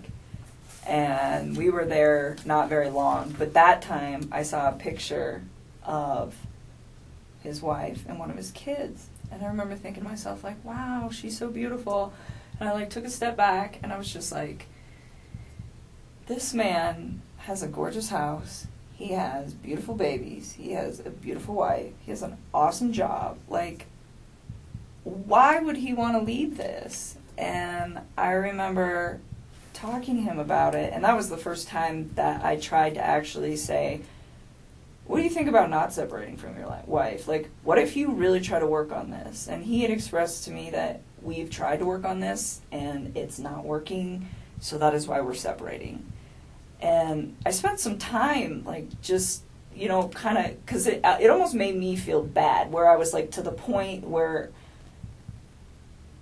I'm engaging in a relationship with a man who, the way he described it, is in a contractual agreement, but was not in, like, an emotional relationship with somebody. And for me, the way I would have preferred to do this is to avoid it till that contractual agreement was also done, and he was done. And he could have approached me and said, I'm just had a divorce, you know, maybe we could take this slow, what do you think? But instead it was, oh, we're separated and we're working on a divorce. And that is the part that I feel bad about, because I should have waited on that, and I didn't. And, you know, I was just like, well, they're already there. So, you know, but then being in that house was just like, why? Fix this. Find a way to fix this. Make it work, you know? And I was like trying to push him to do it, and he seemed pretty reluctant to do it. He didn't want to. And, I don't know, we were still seeing each other fairly frequently, but I kind of like backed away so we weren't hanging out quite as much, and we were still close, but it was just like I really wanted him to try. Like I wanted to know that he tried and it didn't work, and then he moved on, not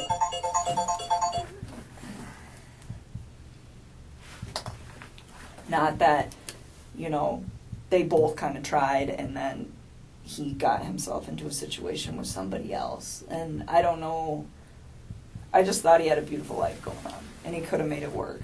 That was the way I looked at it from the outside. So is this something you reflected on since this event, or was this you? No, I was doing it then. Like you said, this doesn't look right. He's kind of, I don't want to be responsible for breaking up a marriage, especially with 2 children. Is that kind of the gist I'm getting here?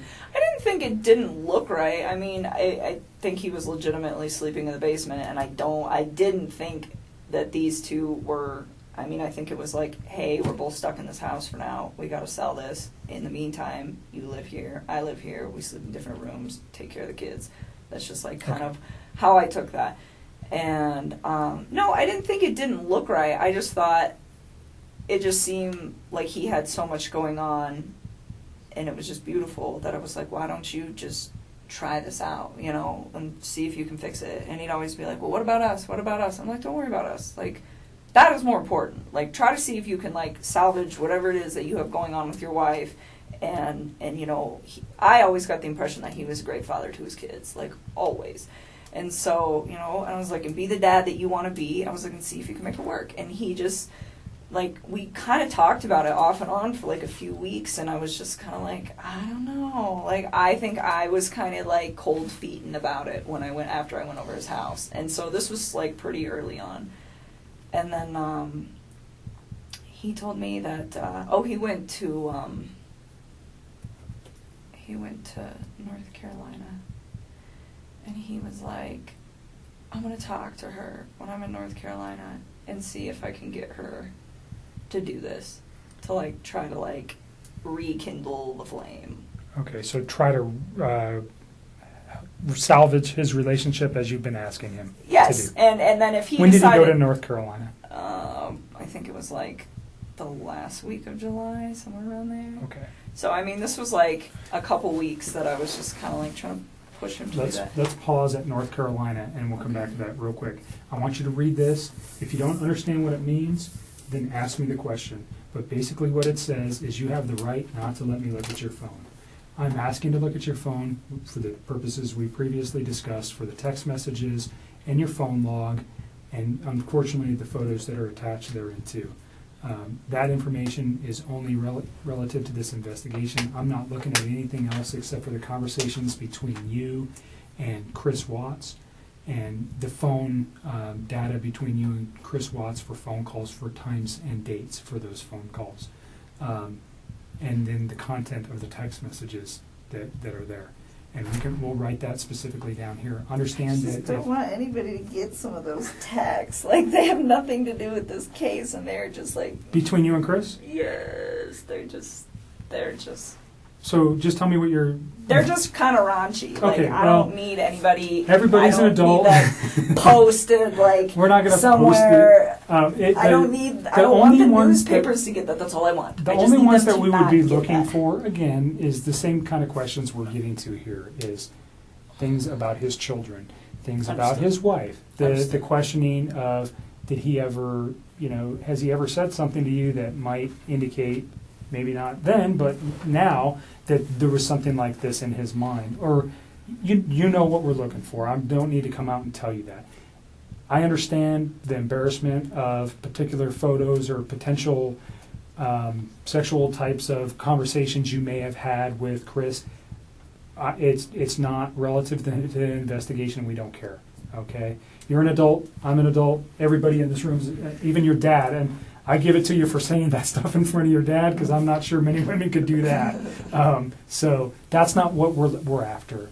We're after the information that corroborates things that you've told us, and also that corroborates or may tend to prove that things that Chris told us were a lie. You understand that? Mm-hmm. And that's maybe going a little bit far. I usually won't tell people that, but because of your reservations, that's what I'm looking for, If I can disprove something he's told me by a phone record, phone records don't lie, people do, okay? So if I can disprove something that may be important, that's what I need it for. I'm not saying I can. Has it happened before? Absolutely. Is it critical in cases that I've worked in the past? Yes. So that's why I want it, okay? Again, you don't have to give it to me. You can tell me, I don't want you to have it. Go get a warrant. I'm not even going to tell you if I go get a warrant, try to get a warrant right now. I'm just asking for you to consent. And again, we can write right here what you're willing to give me, which is the text messages and the phone log. And unfortunately, again, the attachments on some of those text messages. And I'll write it on there, and then you'll just sign it. Okay? Do you understand the questions there? Do you have questions about any of the things that it says? You understand you don't have to do this. You're doing it of your own free will.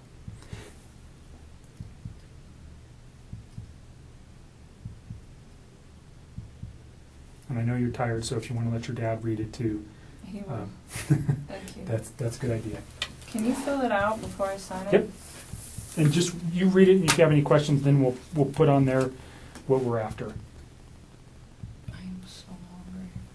You should have told me. I would have got you some food. I got food in my car. It's not staying down. It's just coming. She hadn't been back up. feeling good, not because of any, just, Like, I got sick prior to this Jim. whole thing happening, and then I think all of this compounding with the Stress. fact that I'm sick, it's just not good. I've not really been eating or sleeping much at all.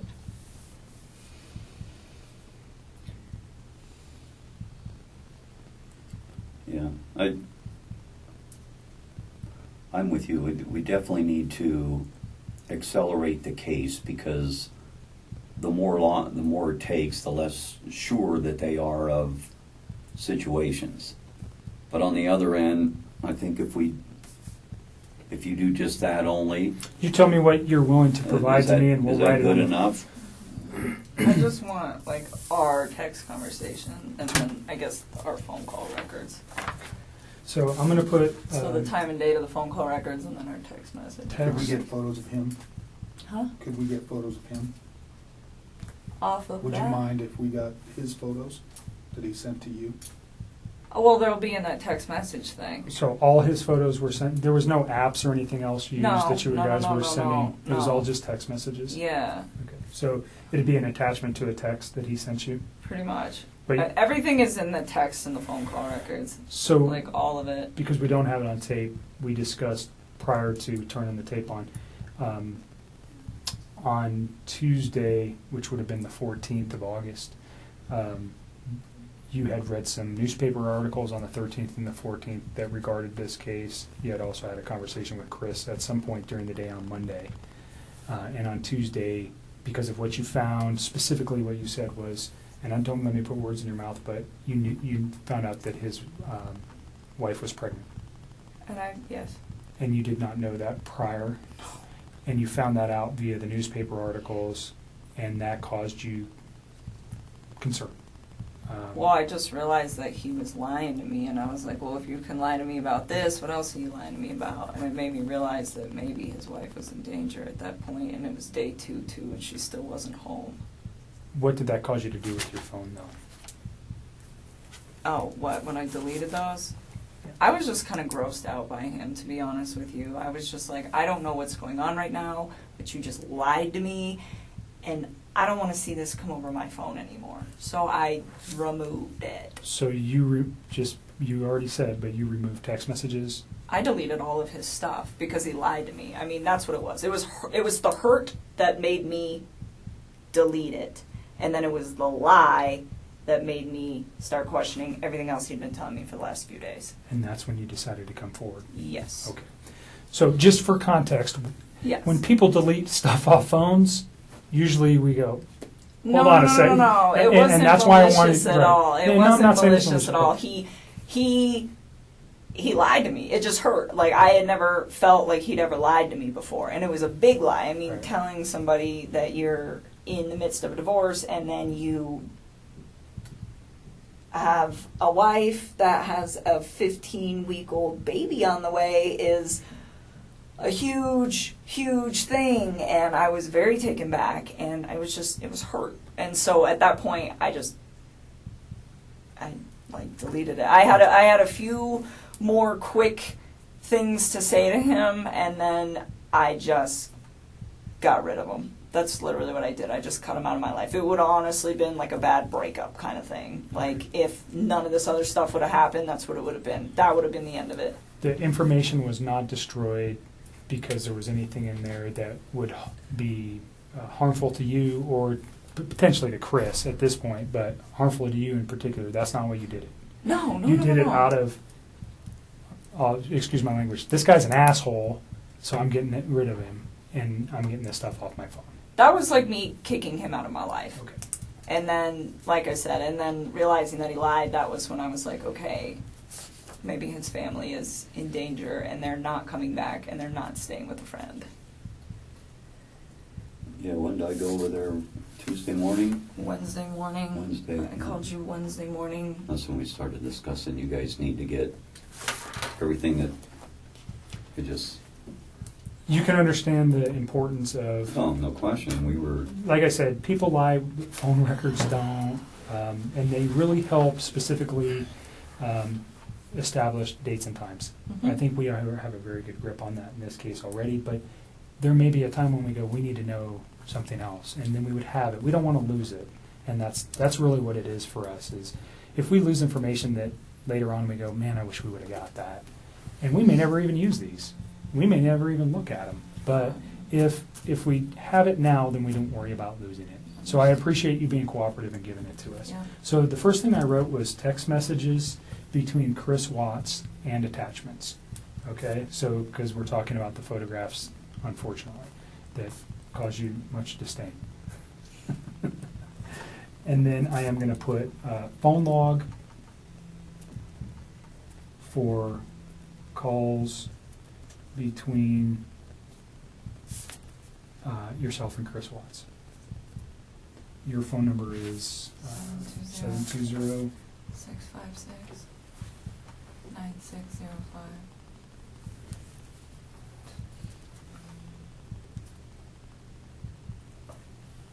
And this right now is located at, we're at the Thornton Police Department. It's going to be moved to so this is kind of, doesn't make sense, but we're here. It's going to be moved to the Colorado Bureau of Investigation. He's going to download it here, but I'm going to take it with me, just so you know. It's not staying here. Okay. They're not going to retain any of this. This comes with me. Okay. Okay? Is there anything else you want on there? I think that's about... That's it. I mean, I don't have social media. I don't really have anything else you guys can pull. Okay. Is there anything else you know of that could help us with this that is not on this sheet? As far as like data? That's on your phone? No. I mean, everything we did was like text and talk, pretty much.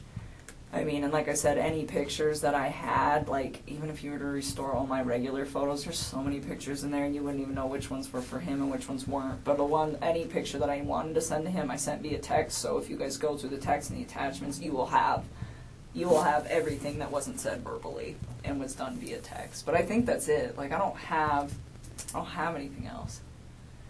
As far as like no Facebook, no Instagram, no Twitter, no LinkedIn, like none of it.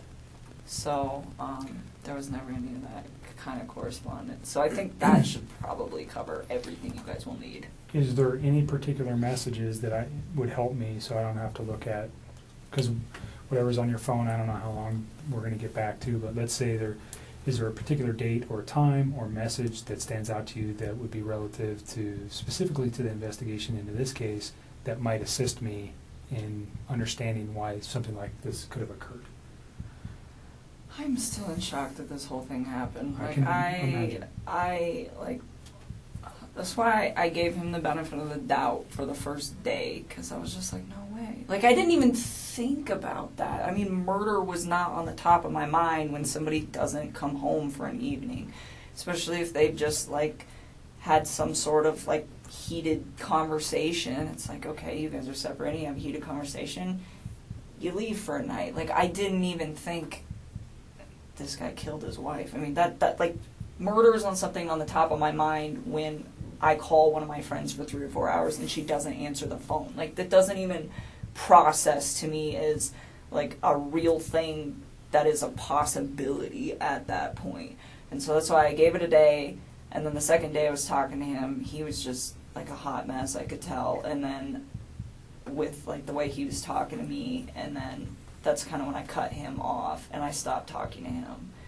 And then So remember what you just said, and we're going to get to that because that's probably a very important conversation. So if you want to know So, but- days, I would probably honestly just start at like Sunday and work your way forward. I mean, all the rest of that stuff, it's just like the small talk of like, hey, this, you know? I mean... And your relationship building through the 6 Yeah, weeks. I mean, like, and if you go, like, maybe, like, a week further back, like, there's times, like, I was trying to help him find an apartment, like, just for him, not for me, but for him and his kids, to get set up, and, like, there's times where I'm like, well, where's your wife moving to, like, how close is she gonna be to you? You should be within, like, 30 minutes of your kids, so they're close, and, like, you want to be close to their school and close to your gym, and like, what's your price range? Like, I was helping him get all of this stuff set up, and it was like in a very decent manner. And I don't know if all of that is in text. Some of it's probably on the phone. Like, at this point, I've talked to him so much that I don't even know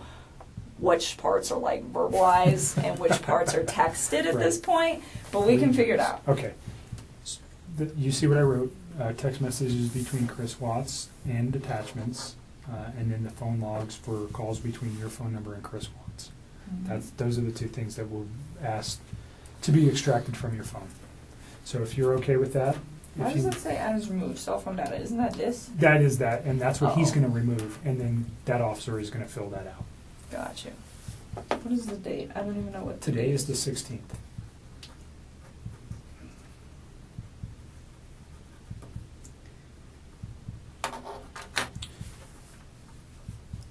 You want to add anything to this? If you give us your Other phone, than we'll get him started. Yeah, we want to give you everything, but we also want to be protected in doing so. Is more of the Sure. thing. It's just, And when he's done, we'll give you a copy Is there a of this. password or anything, like, will it lock up after a Yeah. period of time? Yeah.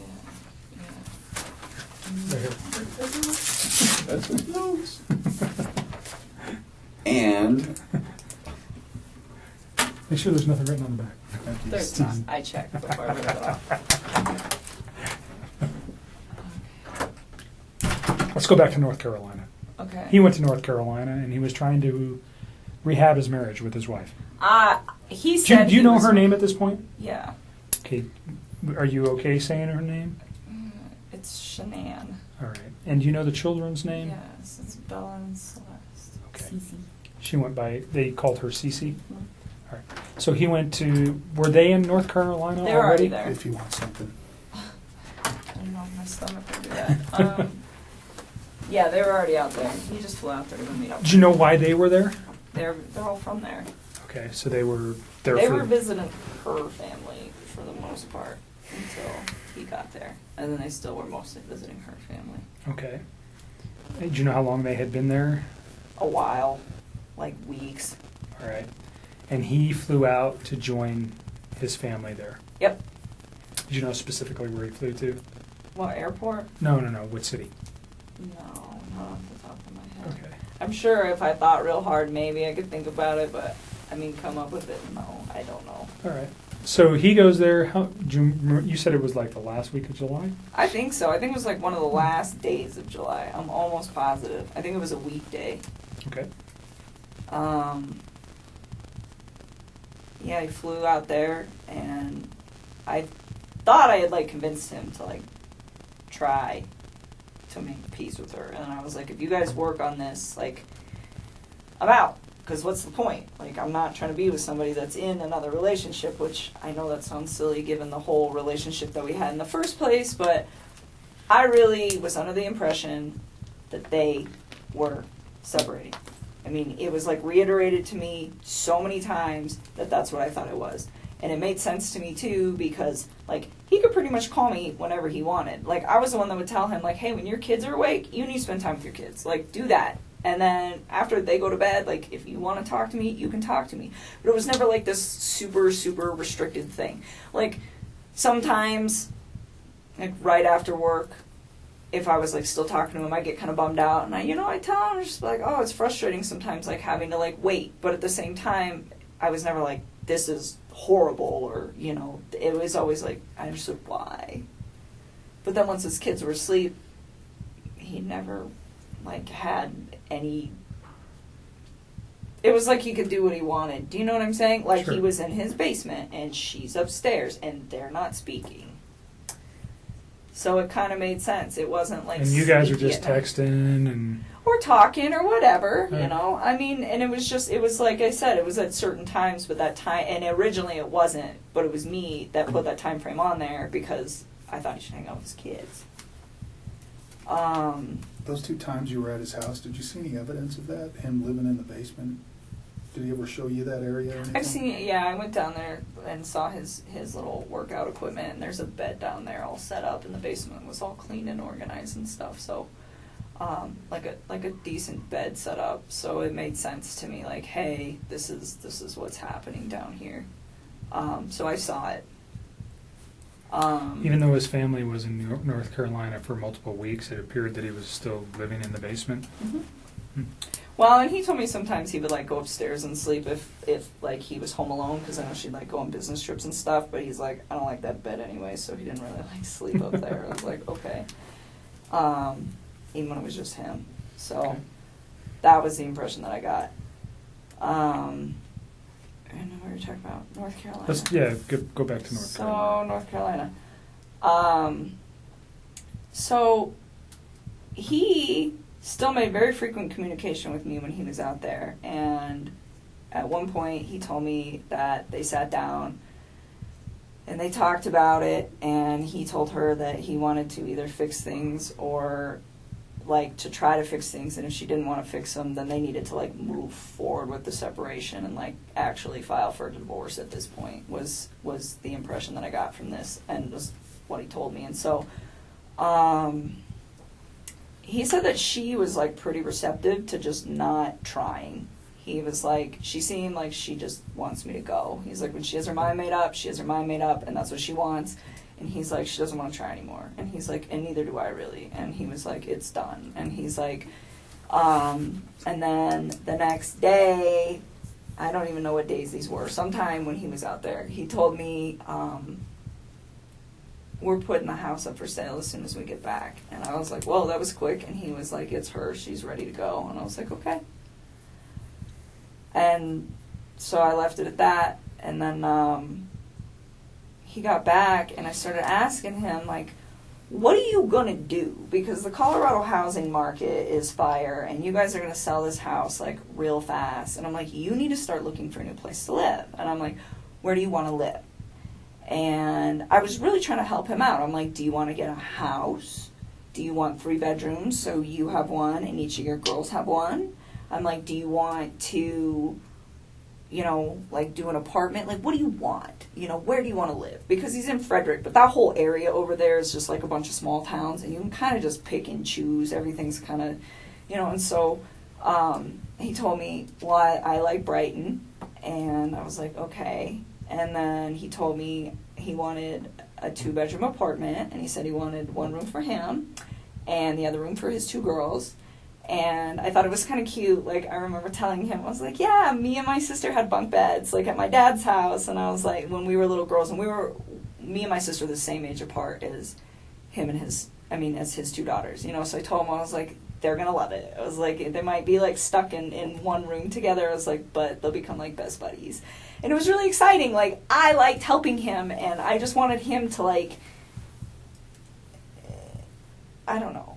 This is what he told me he wanted. So I was like, well, I will help you do the research. But another thing that I really took care of was to be like, where is she moving to? I was never like, you know what, screw your wife, try to get full custody. None of that bullshit. It was always just like, you know, I'd ask him, I'm like, well, what kind of custody are you guys going to have? Because he at work, they're about to switch his schedule. So right now he's like a Monday through Friday, and they're about to switch these guys to 8 days on, 6 days off. That's tough. That's awesome. And I was asking him, I was like, are you going to have your kids, like, on that set of days off? I was like, because that would work perfect, like 1 week on, 1 week off. And I was just like, you know, we just talk about it. And I'm like, what is your plan? And he's like, we haven't figured out exactly what we're going to do about the kids yet. But he told me, he's like, Colorado's a 50-50 state, and she's okay with everything 50-50. Like, he said that she was, like, on board with this because she wanted it too. Like, she was checked out of this relationship. So that was like how he made this sound, that it was like a very like kosher, we're done kind of thing. Did you ever give him like books or articles or anything to read about saving your marriage? Did you ever provide anything to him like that? About saving his marriage? Yeah, like how to recover a marriage or how to save your marriage. Or, you know, there's all sorts of publications and books out there. No, but I did tell him, and I don't know if I did this through text or phone. That will be something you guys will, I'm sure, figure out. But I told him a few times, like, I think that you should take the time to read some articles about what separation does to kids.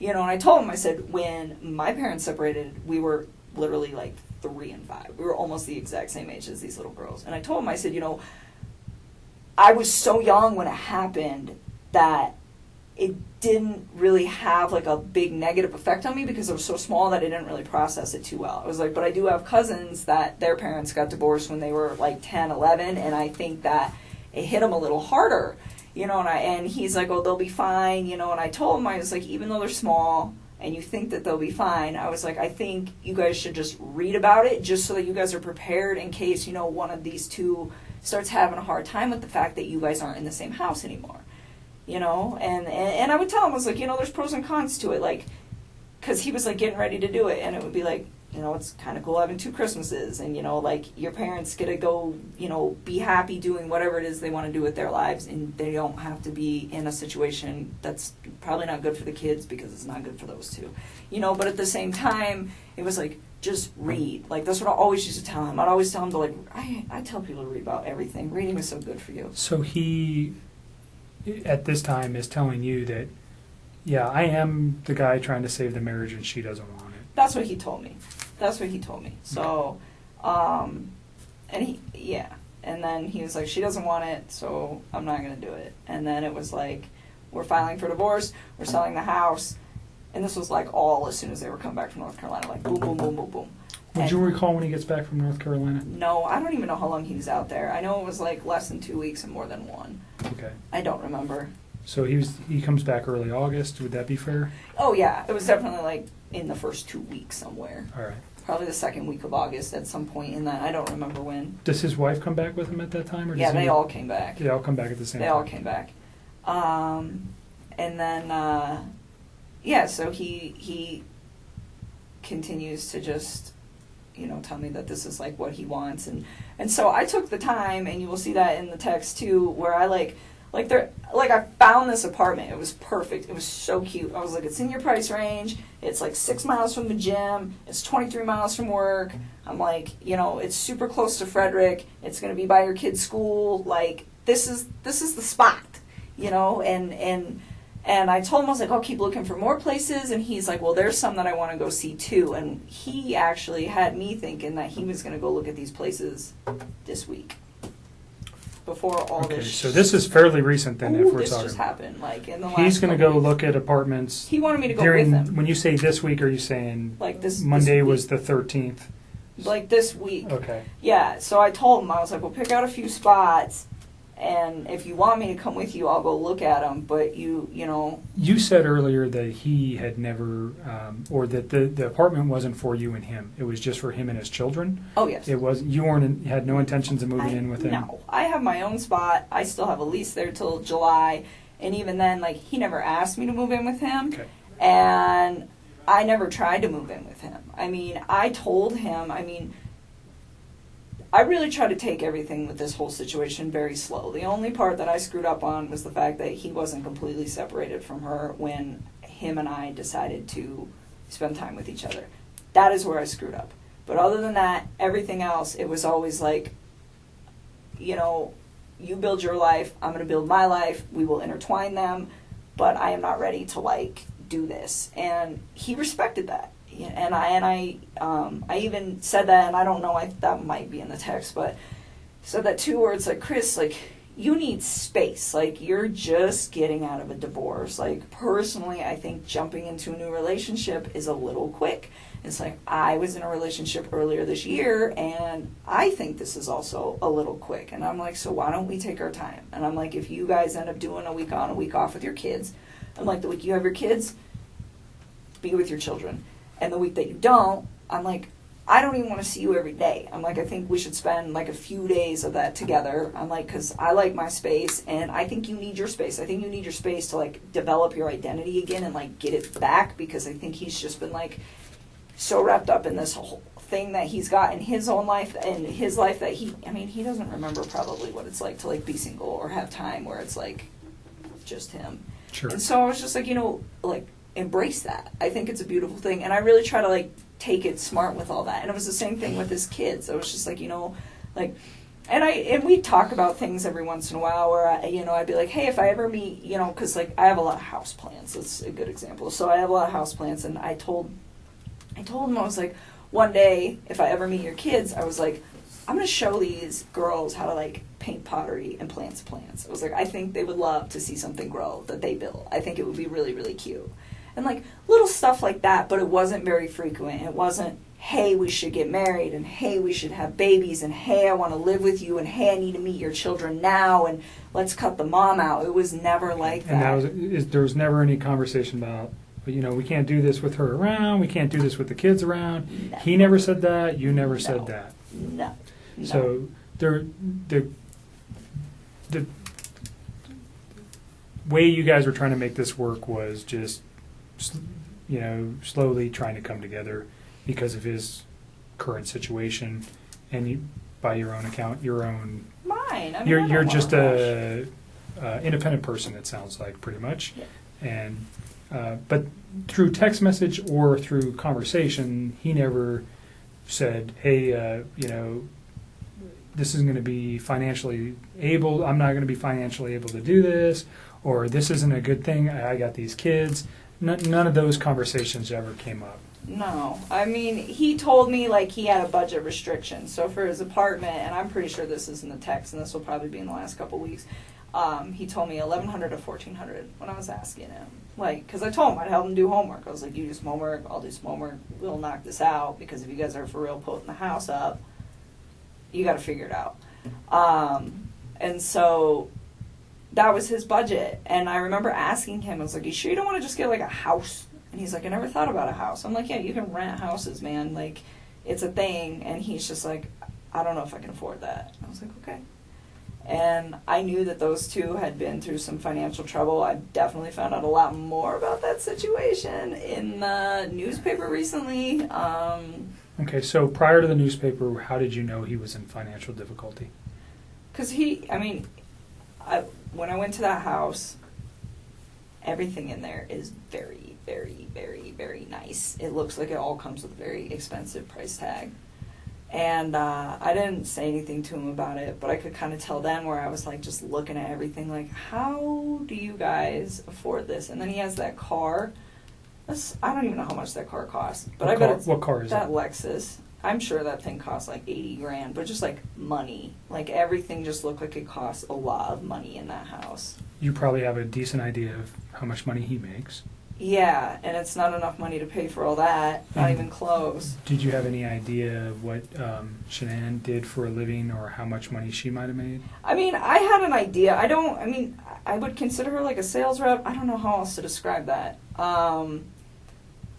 For the company that she worked for, and I don't know exactly how much she made. He said that she was really competitive and she liked to try to keep up with him. He's like, she gets close sometimes. So I don't know how much those two brought in. I mean, off the top of my head, if I could guess, probably somewhere around like $140K a year. I mean, I don't know, because I don't know exactly how much he makes, and I don't know exactly how much she makes. But based just off of like what I know about the oil field, like, yeah, I would say that's probably an accurate estimate. So even if they're making, let's just use the figure $100,000, they're living above their means or below their means? Oh my God, like, way too much.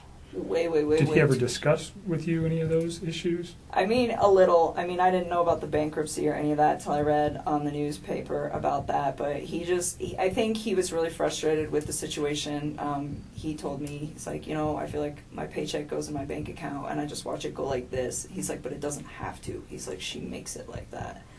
And I was just so was he resentful for that? I don't know if he was resentful. I just think he was frustrated by the fact that they could be doing a lot better financially, and she, from the vibe that I got, had really bad spending habits. So she was a spender. the car hers or his? I think it's hers. Okay. I'm pretty sure that that's hers. Do you know what other car they might have? Well, I mean, his APC pickup truck. And that's it, I think. That's owned by Anadarko, though, right? Yeah. But so I don't think they own any other vehicles, as far as I know. I think it's just that thing. And Anadarko doesn't allow him to drive that on his own personal time, right? So he's just got one vehicle. Yep. And it's a very expensive Lexus. And then they live in a pretty expensive house. It's a huge house. Yeah. I was very taken back when I saw it. I was just like, whoa. How And then do you the guys... fixtures inside caused you to pause. Everything was just like... And then you mentioned today you read something about bankruptcy. Yep. What did you read? That those guys filed bankruptcy for a lot of money in... Who are those guys? To that couple. Okay. In 2015. Oh, Shanann and Chris Thanks. filed bankruptcy in 2015.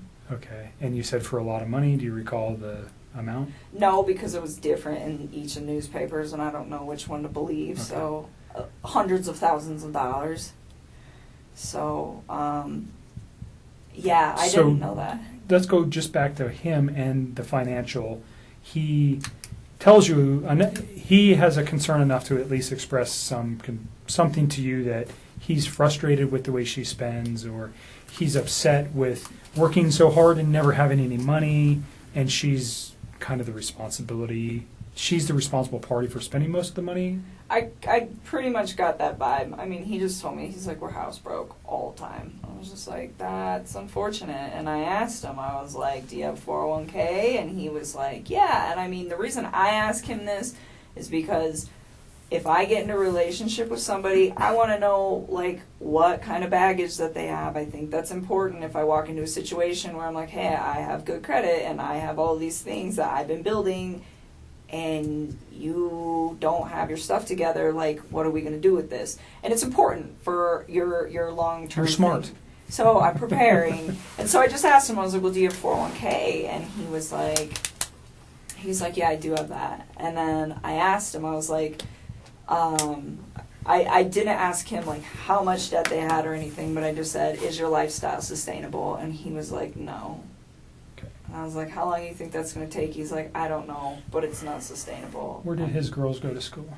I don't know. He never actually told me. Like, when I asked him once, it was like when I was trying to find him an apartment, I was like, are you comfortable telling me where your girls go to school? That's in the text too. I was like, so I can figure out what distance from the apartment it is. I was trying to just make his life convenient with, like, him, his ex, his kids, and all the stuff that he needs to do and work. And he was like, don't worry about it. Their school's pretty centrally located, so anywhere in the area that we were discussing will be fine. And he just left it at that. So he didn't even tell me, which was fine. I respect that. Daycare is obviously very expensive for a 3 and 5 year old. Oh, yeah. Right? So I understand. did he ever bring did he ever discuss that? Never. Okay. Never. Like I said, the only financial thing he ever said is just like, she just likes to spend money, like a lot of it. So that was just kind of the vibe that I got from that, and that it was a lifestyle that she liked to live, like, very, like, materialistic kind of lifestyle.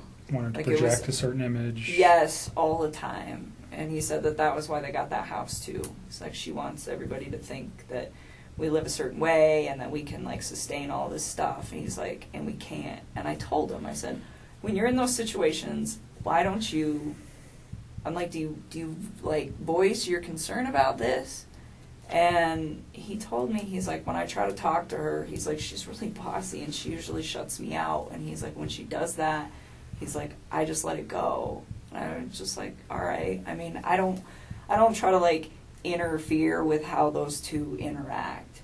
But I did ask about it because I'm just curious, because I would never put myself in a situation where someone was like, you know what, we're going to live in this house that costs, like, double what we can afford, and that's how it's going to be, because I want everybody to think we're fancy. Because I wouldn't do that. I mean, to me, like, I wouldn't put up with somebody doing that to me. And I'm not saying that that's what she was doing.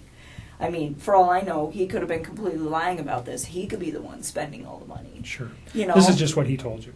Exactly. So, I mean, that's as far as I can interpret it. So I can't be like, well, oh, she needs to do this and she needs to do that. But he voiced his concern where it's just like, financially, I'm in a very bad spot that I don't need to be in, but I'm stuck in. And that was kind of where he was at. So, but I mean, he was never like mean when he talked about her. He was never hostile, like nothing like that. He just, I mean, very calmly, like, this is the situation. And I think the only reason that he even provided me with that information is because I asked.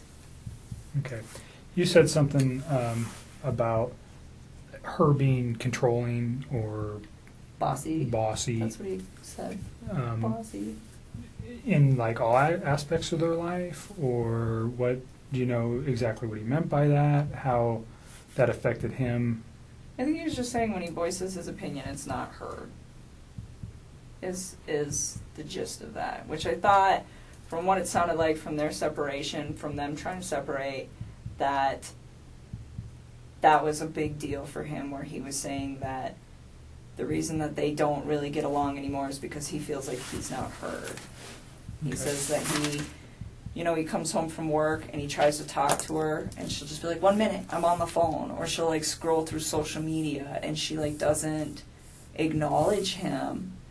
And he said that he'd addressed it with her a few times and they're calm. He said they don't really like fight. Like they don't scream and yell.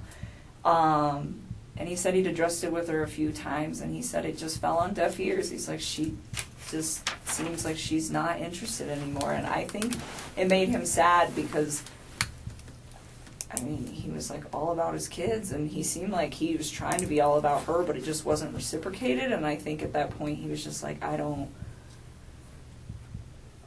they just kind of like fell apart. Okay. Just kind of drifted apart. Was that your words or his? What, that they fell apart? Those are mine. Okay. Those are mine.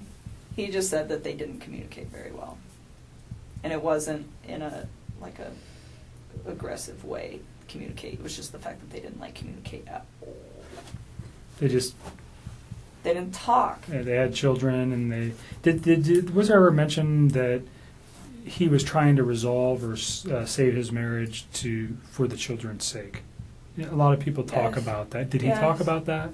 I mean, he told me that he believed that the only reason that those two had still been doing it as long as they've been doing it, he told me that her and him have had communication issues for about 6 years, where she just seems really detached and uninterested in trying to build something with him. And he said, and I said, 6 years is a really long time for you guys to not fix that, considering they were married for 8? I mean, that's the majority of their marriage. And he said, sometimes I think we just do it for the kids, or something like that. I mean, it's been a long time since I've had some of these conversations, so I don't know verbatim, but it was pretty much just get you to remember some things. Yeah, but he said it wasn't just him though. He was like, I think she does that too. Okay. You know? I mean, and it was this equal part where they are just kind of going through the motions, I think. Mm-hmm. And so, when he told me that she was cool with the 50% everything and just breaking it off and being really civil about it, it kind of made sense to me, because I was the way he made this sound, it wasn't, oh, she's this horrible person, or oh, I'm this horrible person. It was, her and I have drifted so far apart that it's kind of a mutual agreement that this is not going to work. So in those 6 years, though, they had 2 children. Yep. And you said earlier you did not know she was pregnant until reading the newspaper. Yep.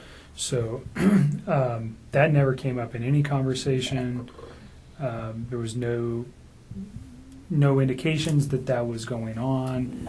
None. He never hinted to anything like Nothing. that. As far as you knew, he was just leaving her. He had 2 children, and that was the final take on that. Yes. I know why he lied to me. He lied to me because if I'd have known that he had a child on the way, I'd have never wasted my time with him in the first place. None of this would have even occurred if he would have just told me the truth. So do you think if he found out that you, if, let's say this week you guys were to go look at some apartments, and this is hypothetical, but you've never found out that his wife was pregnant, would that have changed anything? Like you just said, if I knew his wife was pregnant, I wouldn't be in this picture.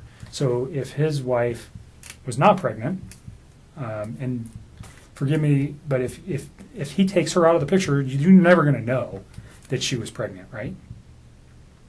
What do you mean takes her out of the picture? Like, If he murdered her, she's out of the picture. You're never going to know if she was pregnant. If he can get away with murder, you're not going to. I got divorced from my wife. You say, do you understand what I'm saying here? If she's gone, but this, Don't lead, hypothetically, please. Yeah. Don't lead hypothetically, on. if she, Okay. you understand where I'm going. If Right, you but didn't know, You're leading into Right. questions that are nothing with your, if you didn't know though wait, Nick, that she was there, did you hear what I said? I'm following you. I just want her to answer a question that relates to. She said something that's important. That if he didn't have a child on the way, or if she didn't know that, she would have continued the relationship, right? but he killed his kids. At what point does he think that I'm going to be in a relationship? I'm not talking about the children. I'm just talking specifically about her. If you only knew, if the kids were still here, and he called you and said, "I'm divorced from my wife," and he gets away with this, do you understand what I'm thinking from his aspect?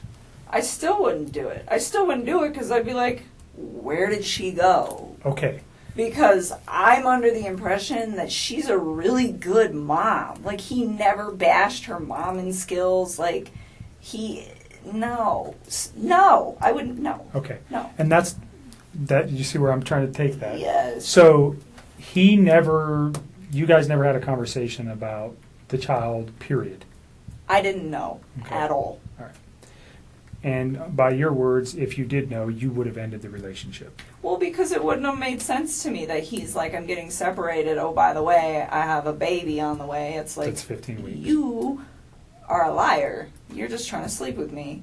That's what I would have probably interpreted that as, and I'd have just shut that off at work, and that would have been the end of it. Okay. All right. We can move past that.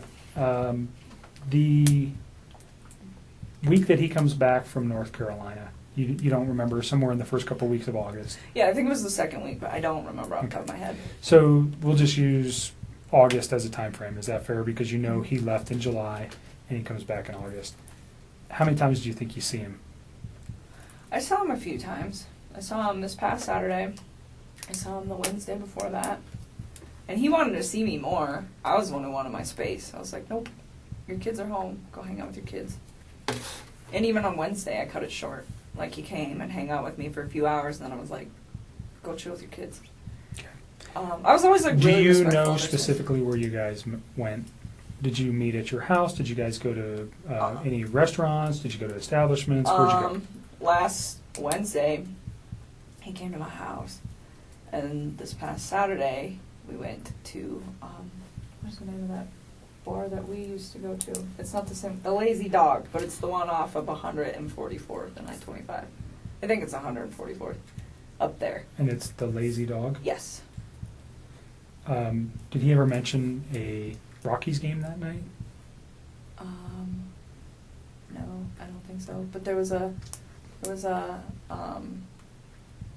Broncos were playing. Okay. Which we couldn't see because they sat us in really crappy spots, but it's okay because it's preseason. But, So do you recall what time you went there? no. I remember, well, kind of. So he had to get a babysitter that night. Do you know who that was? Somebody who's really young. I remember I asked him who his babysitter was, and he's like, we have two. This girl's only 17, but the other one's out of town. So this girl's going to stay, and she doesn't do overnights. So I got to be back by 10. And I remember her saying that, and him saying that. And I don't know what time he got to my house. It was between, I want to say like 5:30. It might have been 5, but I don't think so. Because I think the babysitter, if I remember correctly, showed up at like 4:30 or something. And he was like, I want to spend time getting my kids acclimated to her, and then I will come. So his children didn't even know her. Oh no, they knew her, but he was saying like he likes to like stay there for a little while he doesn't just like walk out the door when they show up. It's like a transitional thing. And so that's why I'm saying I don't know how long it was. I want to say like 5:30, and then he had to be back by 10, so he left at like 9 something to be back by 10. So he probably picks like you up. What was he driving? No, he didn't pick me up. He came to my house. We drove my truck. Okay, so he gets to your house, you know what he was driving to get to your house? Off the top of my head, I don't remember. I'm pretty sure he usually drives that Lexus, but he doesn't always park it in my complex because the parking, there's not good spaces. So where you guys pick me up at, a lot of times he'll just park out there because there's room. Okay. So that kind of works so that because there's just not a lot of room in my apartment complex. But off the top of my head, I don't know what he was driving. What kind of truck do you drive? I drive a Toyota 4Runner. Okay, so you guys take your 4Runner to the Lazy Dog. Yep. And you said they sat you in crappy locations. It's Where just where were you inside the bar? When you walk in, you just hang a right, and we were like one of the first 2 booths on the right when you walk in the door. Okay. It's just not it's a good spot, but just not for the TVs. And we actually went to the other Lazy Dog. We went to the one that you and me go to. Where's that at? Federal and 20th. It's 120th and Federal, and we went there, and they have a different menu, and I was like, I don't want to eat this food, so we should go to the other one. So initially you go to the 120th Yes. location. Did you actually get seated? Kind of, sort of. They were like cleaning off a table, and we were standing there, just kind of looking at the beer menu and the food menu, and I was like, I don't want this, and so we left. 6 o'clock? Probably somewhere around there, 6:30, and then we left and went to the other one, and we ate dinner. And you're in like first or second booth right to the right of the door. Uh-huh. I'm just asking because if they have video, we want to be able to verify that. Uh-huh. So that's why it's important. Uh-huh. And you're there for how long? I don't know. Probably we didn't stay for dessert, so I don't know. How long's the restaurant take? Like an hour and a half? I don't know. I've never been to the Lazy Dog. I don't know. Probably about an hour and a half, and then we went back to my house for a little bit, hung out at my house for a little while, and then he had to leave, and then he left. Do you recall what time he left? Off the top of my head, no. I remember he was like gonna be late to be back at 10. I think there's a text message where he starts texting me when he's home at his house. Okay. So you can probably figure that out. And I remember I texted him back and I was like, damn, that was quick. Or wow, that was really quick. He's like, yeah, I even had time to stop at the ATM or stop at the gas station, stop somewhere to get money to pay the babysitter. Okay.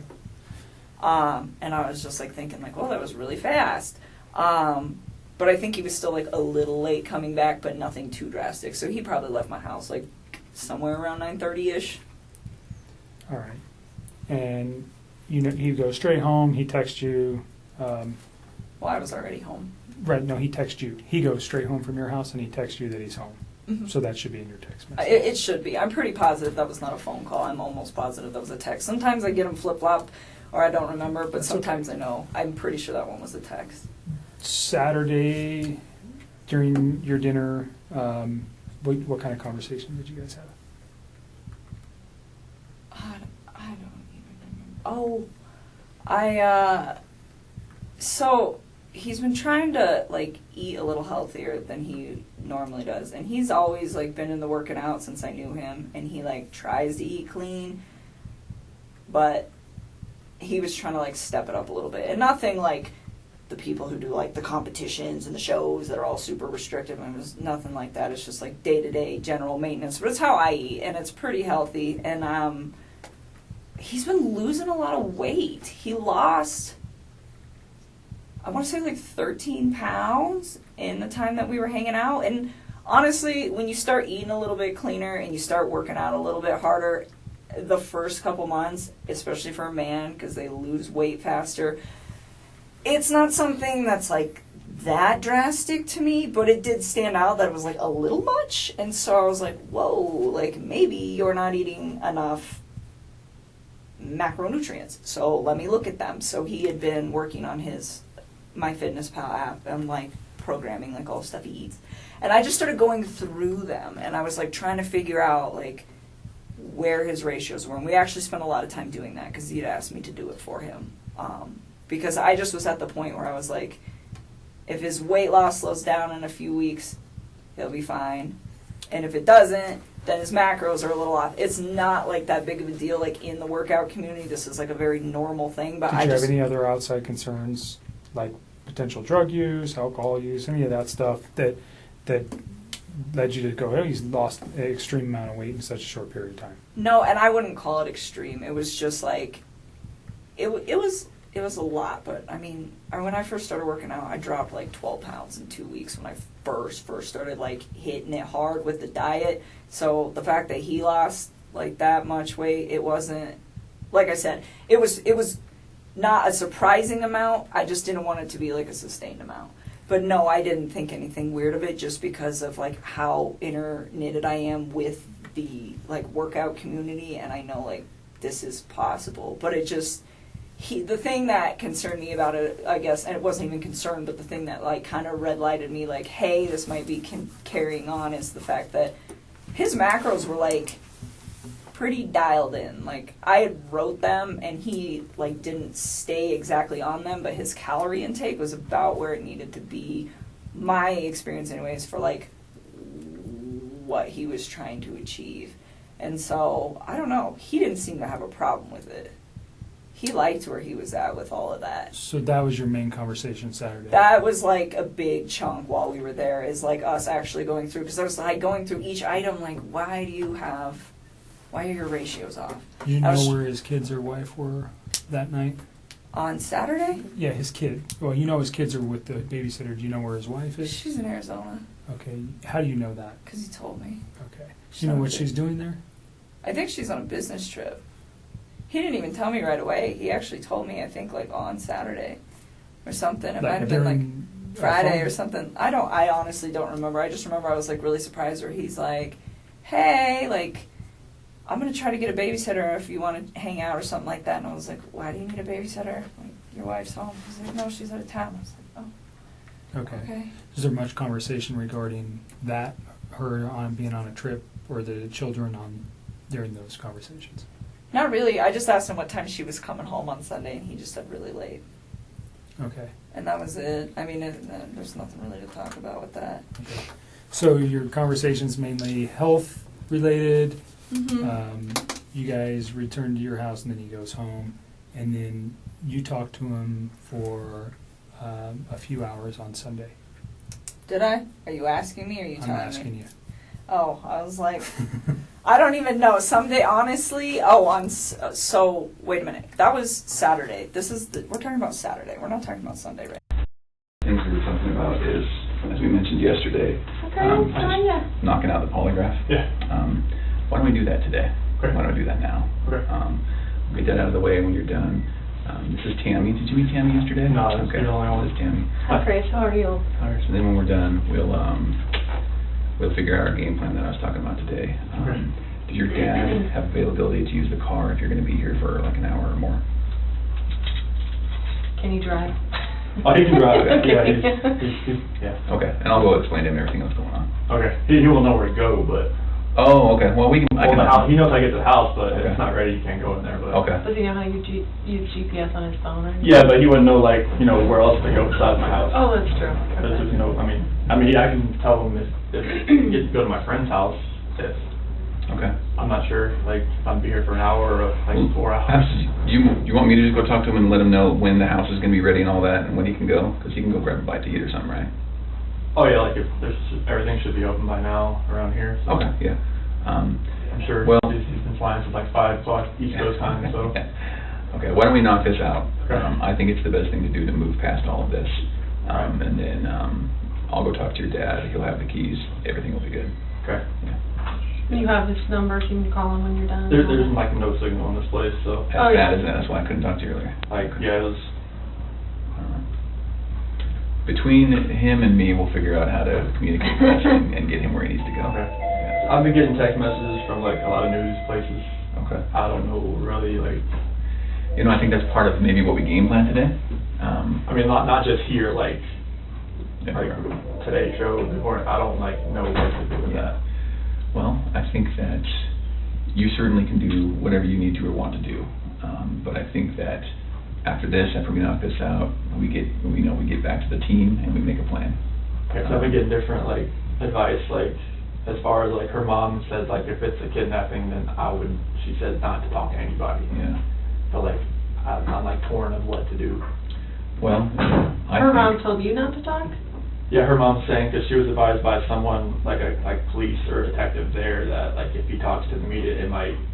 Oh, to the media, okay. Mhm. But I thought you were talking about to the police. Oh, no, I no, was like- no, like, just the media in general, like, Yeah. 'cause it's gone, I mean, Today's Show, Good Morning America is trying to get a hold of me, my parents, friends, so I just. Sometimes we release details that, maybe the public They want doesn't details know. from me. I know, so And that's that's why. why I'm like, I don't want to impede with what's going on here and put the things out, because I've watched enough shows that say like, all right, don't put things out there before the police. put Because things then you out don't there. know if somebody really knows or if they just saw it on TV. Mhm. Yeah. Well, let's do this. I think while you're doing this, it's going to be completely okay to ignore your phone and the media and everyone, right? Okay. So let's get this out of the way. I think it'll really clear your mind a little bit, right? All right. So why don't we put a halt on the phone, on texting people, on Good Morning America, all those stuff. I haven't responded to any of them. Let's Only focus my on friends. this. Yeah. Let's focus on this. Let's knock it out, and then let's talk. Okay. All right? All right. All right. And You guys Grandma, good? you'll come in, I'll go get you when we're done. Yeah, okay, okay. Yeah, okay. Yeah. Okay. Thanks. So go ahead and have a seat right here, Chris. Sit on this? Yep, I know, I'll explain what that is here in a little bit, Yeah. but you don't have to worry, it's not on or anything right now, it's not gonna buzz you or anything. I've never done this before. I know, a lot of people haven't had polygraphs before, it's not like a normal thing that people go through. A lot of people, like, obviously in law enforcement and places like that, they have to go through polygraphs for their job, but other than that, most people never take a polygraph in their entire life, so. Yeah, so I have like no idea like what to expect, honestly. Yeah, so how are you feeling today? I'm sick to my stomach, honestly. Like, the first day I thought, okay, she was just somewhere. Sure. And after yesterday, all the activity at my house, I didn't know, it went to the other extreme. I've just been like sick to my stomach that either somebody has her or she's in trouble and the kids are not safe either. Right, right. Well, and I think that's totally awesome that you're here today. I mean, I commend you. We do this in all of our missing person cases, so don't think that we're just singling you out like, oh my gosh, they want me to take a polygraph. Anytime, someone was the last person to see people or, it's a missing person case, we start from the inside and we work out. I mean, that's pretty much what we do. So I've done polygraphs on the Jessica Ridgway case. I don't know if you were here for that. The name sounds The familiar. little girl that went missing in Westminster and Okay. that, yeah. And then just the one that we had in Thornton last year or the year before. So we do this all the time. So please don't think that you're being singled out. Like this is one way that if you didn't have anything to do with it, that we can let the investigators know, the people that really do need to know, that are looking for your wife and your little girls, to let them know, like, you know what, don't focus on Chris, focus over here, because obviously we've already cleared him, he's good to go. Now focus on the real person that did something to this, Okay. to Shanann and little girl, so, Okay. okay. So I am, my name is Tammy. If you can call me Tammy, I'm an agent with the Colorado Bureau of Investigation, so it's a CBI. It's kind of like the FBI, but for Colorado. Okay. So what our role is, just so you know, is anytime a law enforcement agency or a district attorney's office or the governor needs assistance with a case, they can call the CBI to come out and assist them. Okay. So obviously in this, type of case, they're calling in all the resources that they can, which includes me, who works out of the Denver office, and I also do polygraphs. So they asked me if I would be willing to come here and chat with you and hopefully get you cleared up and on your way, because it sounds like that's what you're here for, and Yeah. that's awesome, because that's mostly what people want to do is like, dude, you're looking at the wrong person, like, I just want to show you I had nothing to do with this, and then you guys can get on your way and, do your investigation somewhere else, so. Okay. Because that helps us, because then we don't have to keep focusing on Chris. Does that make sense to you? Yeah. Okay. This polygraph today is going to be recorded. Okay. Obviously, it would be dumb if I didn't, because what if at the end I said you said whatever and you really didn't say it? Obviously, they could go back and look at the recording. There's a camera right there. And there's also a backup digital recording that I'm doing. Okay. It fails me the second I try and trust it always fails me. So you said that your cell phone, is it off right now? Yeah. That would be great, because we can't have anything like buzzing, vibrating, ringing, that kind of stuff. So this will take at least a couple hours to do the polygraph, just because it's a real structured type of interview process. I have to go through a bunch of things with you. You're going to get the same polygraph that I gave someone last week. So it's very structured, and we go, in order and that kind of stuff, and you're going to know the wording to all of the questions I'm going to ask you on the test. before we even take the polygraph. So don't, a lot of people come in here and they think, oh, they're just gonna, attach all these components to me and then just start asking me random questions that I've never heard before, and of course I'm gonna react to that. That's not at all how polygraph works. And That's what I thought it worked. yeah, you're actually gonna probably know more about polygraphs than anyone before you leave here today, just because I explain everything to you and how everything works, okay? Obviously, you're probably nervous about taking today's test. Honestly, I would think something is wrong with you if you weren't nervous about coming in here to take a polygraph. Yeah. Even if people are like, I don't have anything to hide, it is nerve-wracking. Oh, And yeah. I have taken tons of polygraphs, obviously, in my training. I went to 10 weeks for training. I've been a polygrapher for about 5 years. I went to the best school in the country. So I want you to have confidence in the fact that if you had nothing to do with this disappearance, like, we're going to find that out today, okay? I have the best training that they offer in the United States. We use the most validated testing, the way I'm going to ask you the questions. So believe me, if you had nothing to do with this, I will be able to show them that today, okay? Right. So that should give you some confidence that, this is how, you're going to be cleared today if you had nothing to do with it, okay? There's actually only, nervousness or anxiety cannot cause you to fail a polygraph. A lot of people think that too, that if they're really nervous that it could cause them to fail. If that were the case, no one would be allowed to take polygraphs because every single person is nervous or anxious about taking the polygraph, okay? I thought that's how it worked. On nervousness? Yeah. No. There's actually only 2 ways you can fail a polygraph, okay? Okay. The first way would be if you fail to follow my instructions. I'm going to give you a lot of instructions today about how to sit still, how to answer questions, things like that. So if you fail to follow those instructions, you will not pass today's test, okay? The second way would be if you choose to lie to me today. Okay. Lie to me today, okay? Obviously, this is about 100% truth. Even if there's, something that you didn't tell the investigators, since Monday, I guess, is when the police were involved. If there's something that you didn't tell them since Monday, that is totally fine. I get it. People aren't going to remember every single detail every time they talk to someone. As long as you tell me what the truth is today, you will have no problem with passing, okay? I promise you that. And obviously, I hope that, if you did have something to do with their disappearance, it would be really stupid for you to come in and take a polygraph today. Exactly. Right? It would be really dumb. You should not be here right now sitting in this chair if you had anything to do with Shanann and the little girl's disappearance. Okay? Okay. And it's Celeste and Bella, is that right? Yeah, I'll call her CC too. CC, okay. If that comes up. Okay, perfect. So, and I know very small amount about the case. Okay.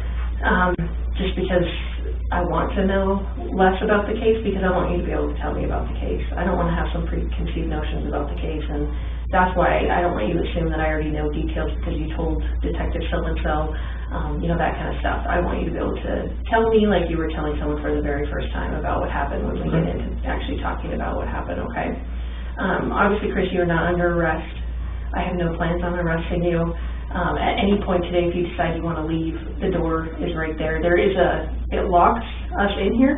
Oh, no, yeah, I saw that last night. So there's a key in there now, so you can, if you just turn the key, it lets you out, okay? And at any point today, even after all these components are attached to you, if you decide at that point, you know what, I don't want to take this polygraph, I don't want to be here, this is BS, whatever, that is completely fine. Just please allow me to unattach my components before you drag my $6,000 instrument on the floor and run out of here. And there's kind of a little maze back here, so I will show you the way out at any point if you decide, you know what, I don't want to take this polygraph, I don't want to be here, I don't want to do this. That is completely fine. The door does have to be shut for privacy just because noise does affect the polygraph. And I will read you your rights today, and that's just because the polygraph components are pretty restrictive. They go around your chest and stuff, and you may feel at some point that you're not free to leave, but like I said before, at any point I will unattach all the components and show you the way out if you decide, even in the middle of the polygraph if you don't want to continue to take it, okay? So, does that make sense to you? Yes. Okay. So I'm going to give you kind of a roadmap of where we're going to go today, just so you know what to expect and that kind of stuff, okay? So we're going to first start by going over a rights and consent form, and that's that Miranda rights form. I'm sure you've heard of it. You hear it on TV shows constantly. Most kids can recite their Miranda rights. We're going to go over that, and again, it's just so that you know you're free to leave and that you're not under arrest, okay? And then we're going to do a consent form, and that's just something that's required by my bosses to say that you're actually consenting to the CBI doing a polygraph on you, okay? After that, we do a biographical and a medical form. And that's basically to make sure that you're a suitable subject to take the actual polygraph. I want to make sure that you didn't smoke, 10 bowls of weed, the night before. I wish that didn't normally happen, but a lot of people smoke drugs before they come in here because they're really nervous and they're trying to calm themselves down. Some people take a lot of medication. Some people hear voices. All of those things are things that I cannot conduct a polygraph on someone if they have those things going on. So I just need to make sure that none of that stuff is affecting you. You seem very lucid, you're talking to me, you're making sense, you're not jittery, you're not moving around, that kind of stuff. So I don't think we're going to have any issues, but I want to vet all of that out and just kind of, make sure that you had enough sleep and you're not, obviously no one's getting a lot of sleep, probably since Monday, but just so we can talk about all of that, okay? Sure. And then after that, we're going to discuss the issue of why you're here. Okay, I want to know everything you know, and again, I don't want you to assume that I already know something. I want you to kind of start from the beginning and telling someone, maybe, a friend that you hadn't talked to since any of this has happened, and you're basically having to relay all of the details of exactly what happened with Shanann and the girls, okay? And then after that, we're actually going to take a bathroom break. I'm going to let you take a break, you can use the bathroom, get something to drink. That water there is for you if you need that at any point today. And then you're going to come back in here, I'm going to explain to you how and why the polygraph works. Again, you're probably going to know more about polygraph than you even care to know before you leave here. I'm going to explain how it works, and then we're going to go over the questions that are going to be on the test. And like I said before, you're going to know the words to every single question. So it's not that, and we're going to discuss that even before we even take the polygraph, like what those questions mean, and just so you are completely clear in your mind when Tammy asked me this question, this is exactly what she means, this is exactly what she's asking, and this is the answer that I have for that question. So we're going to go over those. I let you practice answering them like 2 or 3 times, and then we'll go through them repeatedly if you need me to go over them 4 or 5 times, just, before we actually take the test. I'm more than happy to do that too. I want you very comfortable with the questions and that you know what they mean and how you're going to answer them, okay? After that, we're going to go, we're actually going to do a practice test. And again, that just lets me know that you're a suitable subject to take the actual polygraph. And then after that, we actually get into the actual testing. So that's why it takes a long time, is because there is a pretty big process that goes along with it. Okay. Yeah. So did you, you're not working today, right? No. Do you have a date that you're going back to work? Not at the moment. No.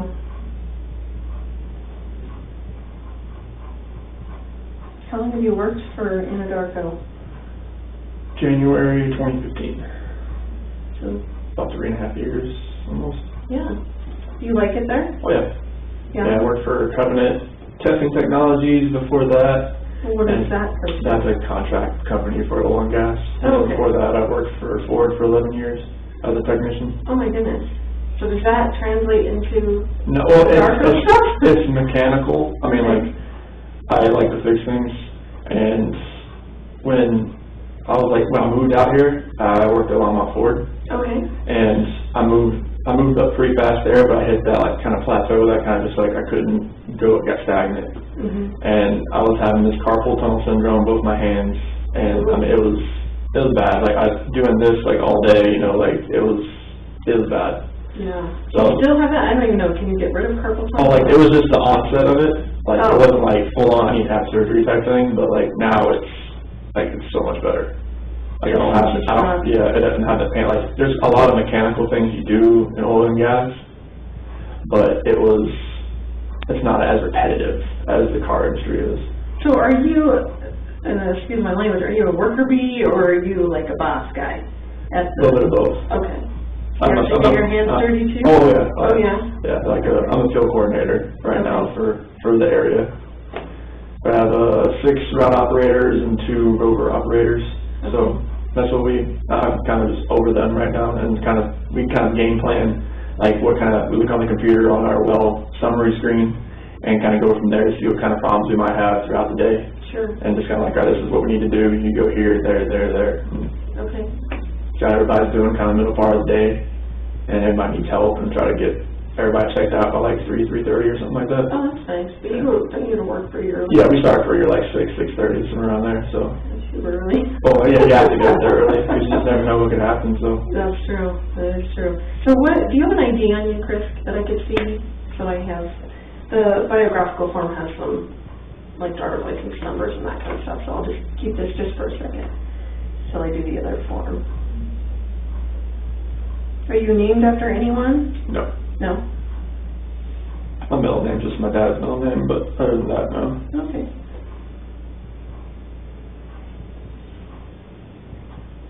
If I mispronounce your wife's name, please, like, correct me. For some reason, this thing it's goes, so hard. this thing goes shenanigans. Oh, I like that. Okay, I got it. That's the way she tells people. Does her family call her Shanann? So the way they spelled it, it was like Shan-Ann, like with an apostrophe, but she just called it Shanann to kind of, she was named after Shana Na.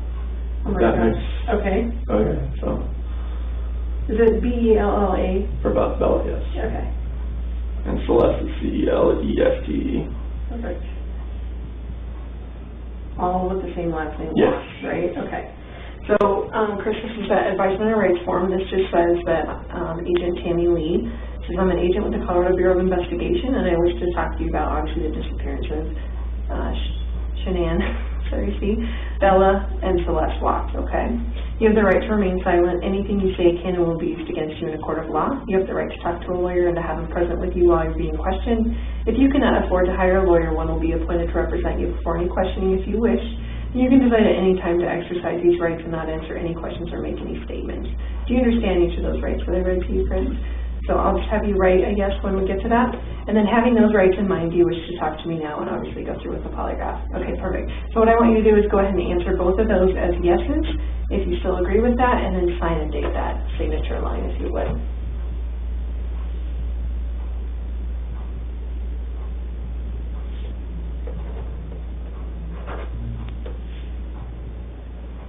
Have you always been a Tar Heels fan? Yes. 15? It is, yeah. My son is like a huge Tar Heels fan. I don't even know why he likes them, but maybe because the Nuggets suck. I don't know. Well, that's George Carl used to coach here too, and he was a Carolina guy.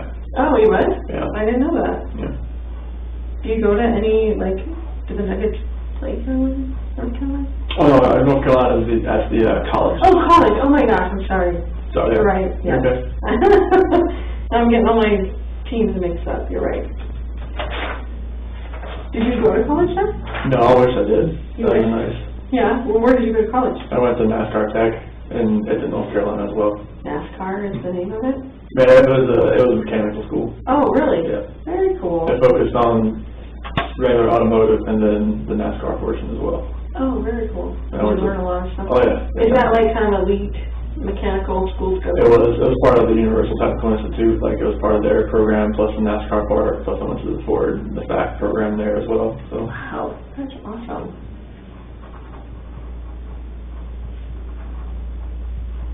Do you have any other nicknames or anything that people call you? it's Chris. Just Chris. And some like just random ones at work. Just doesn't make any sense. So Like what? some call me like Rain Man because like when I go to a site or something, like if I do it once, I'll remember it, and this is one of those things. Like, do you remember like phone numbers and license plates and Oh, things like that? that stuff, I don't really pay attention to that stuff. It was like when I was really young, my grandma used to always quiz me on like state capitals like every day, and like when I was waiting for my sister to come out from middle school or stuff like that, she was always like just pinging stuff off my memory. Really? And it's just like everything. I think that's how it built. Yeah. For what it was and what it is. No doubt. That was your grandma that did that? Yeah. My mom's mom. Is she still alive? No, she passed a few years ago. Was she pretty old? Mm-hmm. Yeah. Yeah, she was. Lived a good life? Yeah, she was. Good. Were you close with your grandparents? Yeah, I went over to her house every afternoon after school and helped her out. Nice. Being outside, stuff on the inside, and she always cooked me lunch, some German food, kernels and goulash, schnitzel, all kinds of stuff like that. My first husband was German, so we had German sausage and rice all the time, and then just their German food is just Mm-hmm. love it. So Shanann's legal name is hyphenated? I've never seen her written that way, but Oh, okay. that's the way her parents always said. That's how they did it. Okay. Shannon and apostrophe A-N-N. Okay. It's easier to say it when I spell it out, but I keep wanting to say Shannon, of course, but a lot of people call her Shannon. I'm Yeah, assuming. oh yeah. Her parents sometimes call her Shannon.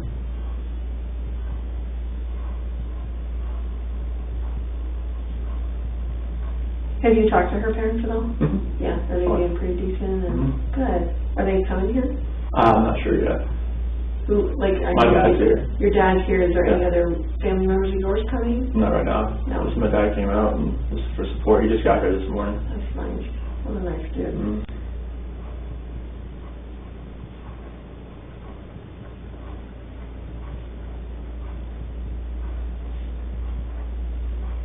Okay, so this is that consent that my bosses require, and this just says Agent Tammy Lee has advised me that she's investigating the matter of, obviously, the disappearance again of Shanann, Bella, and Celeste. I hereby say that to the best of my knowledge, I'm in good physical and mental health. I also state that no force, duress, or undue influence has been used against me, and that I am consenting to this polygraph interview on my own free will. I understand that the results of this process will be released to, obviously, the Frederick Police Department, the District Attorney's Office, and the FBI. It would be very silly for you to sit in here and take a polygraph if I couldn't release your result of hopefully passing to the people that need to know. Does that make sense to you? And it says, I hereby give my voluntary consent to undergo a polygraph interview, and I understand that this process is subject to both audio and video recording and monitoring, which we had already talked about, okay? So if you agree with that consent, you can just sign and date it.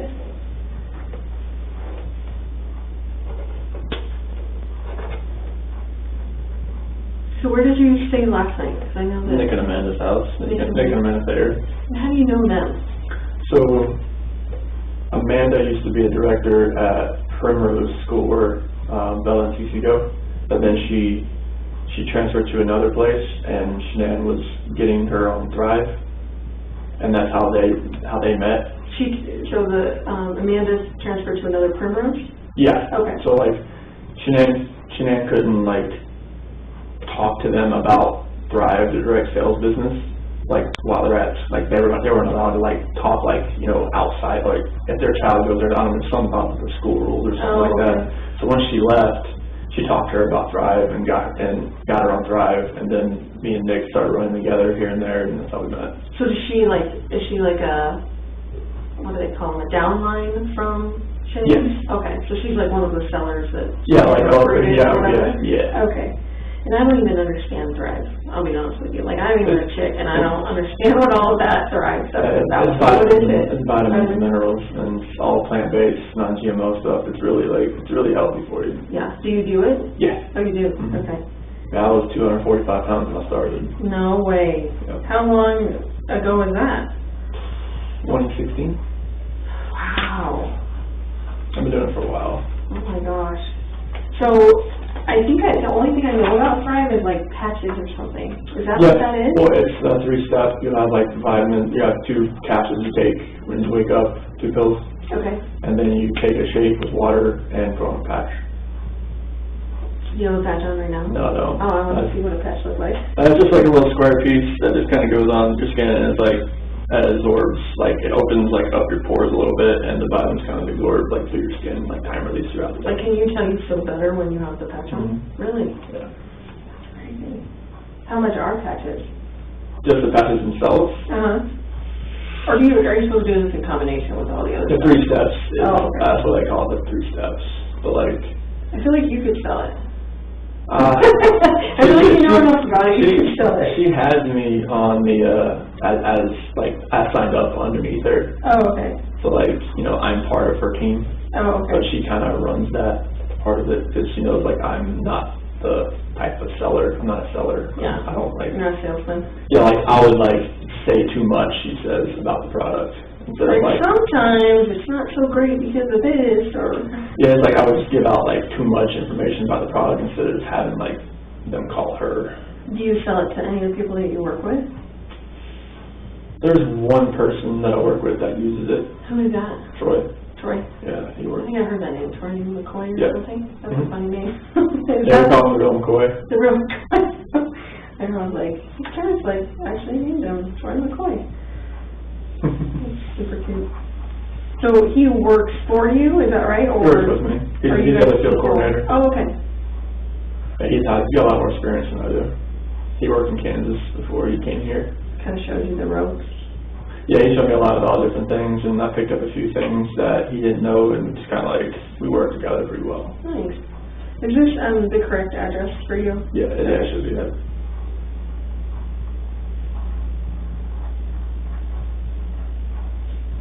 This is Troy married? Yes. Oh, yes. So do your families hang out at all? A few times, yeah. His kids are older. Oh, okay. Like how old are they? Like 11, 10, 8, and 7. Oh, okay. Somewhere around there. There's 4 kids? Two of them. Oh, okay. Like a blended family? Yeah. I think he met her when she had 2 kids already. Oh. Yeah. So what's your social security number, Chris? 241 Okay. 67 3387. And your cell phone? 910 309 1702.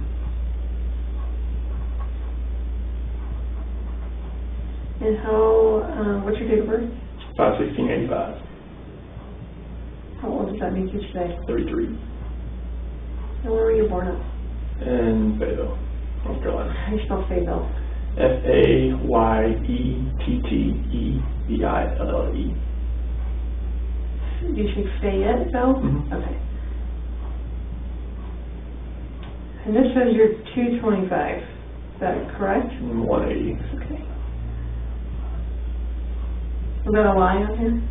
What year? What year was that? That was 2014.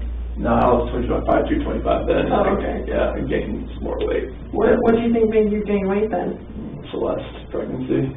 Oh, really? I gained more weight than she did. You're a sympathetic eater? When I went and got her Oreos, I ate a few on the way upstairs. I'm not gonna lie.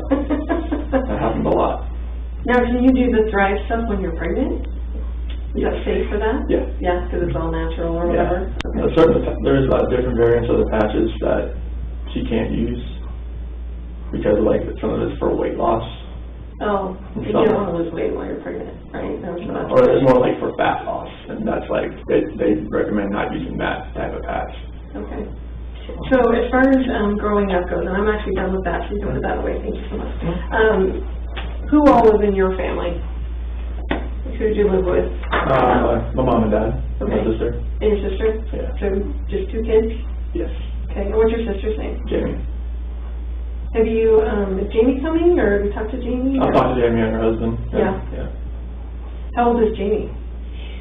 So she'll be 40 this year. Okay. She's 39 right now. Okay. So she's a little, Yeah, she's 7 years older than me. yeah. So you were at home by yourself for a little while, huh? Yeah, we didn't really get close until I got like older because that was such a big age discrepancy. Mm-hmm. So So you get along with her well now, Oh, yeah. and her husband and stuff. Yeah. Do they have kids? 2, 2 kids? Yep. How old are their kids? 10 and 7.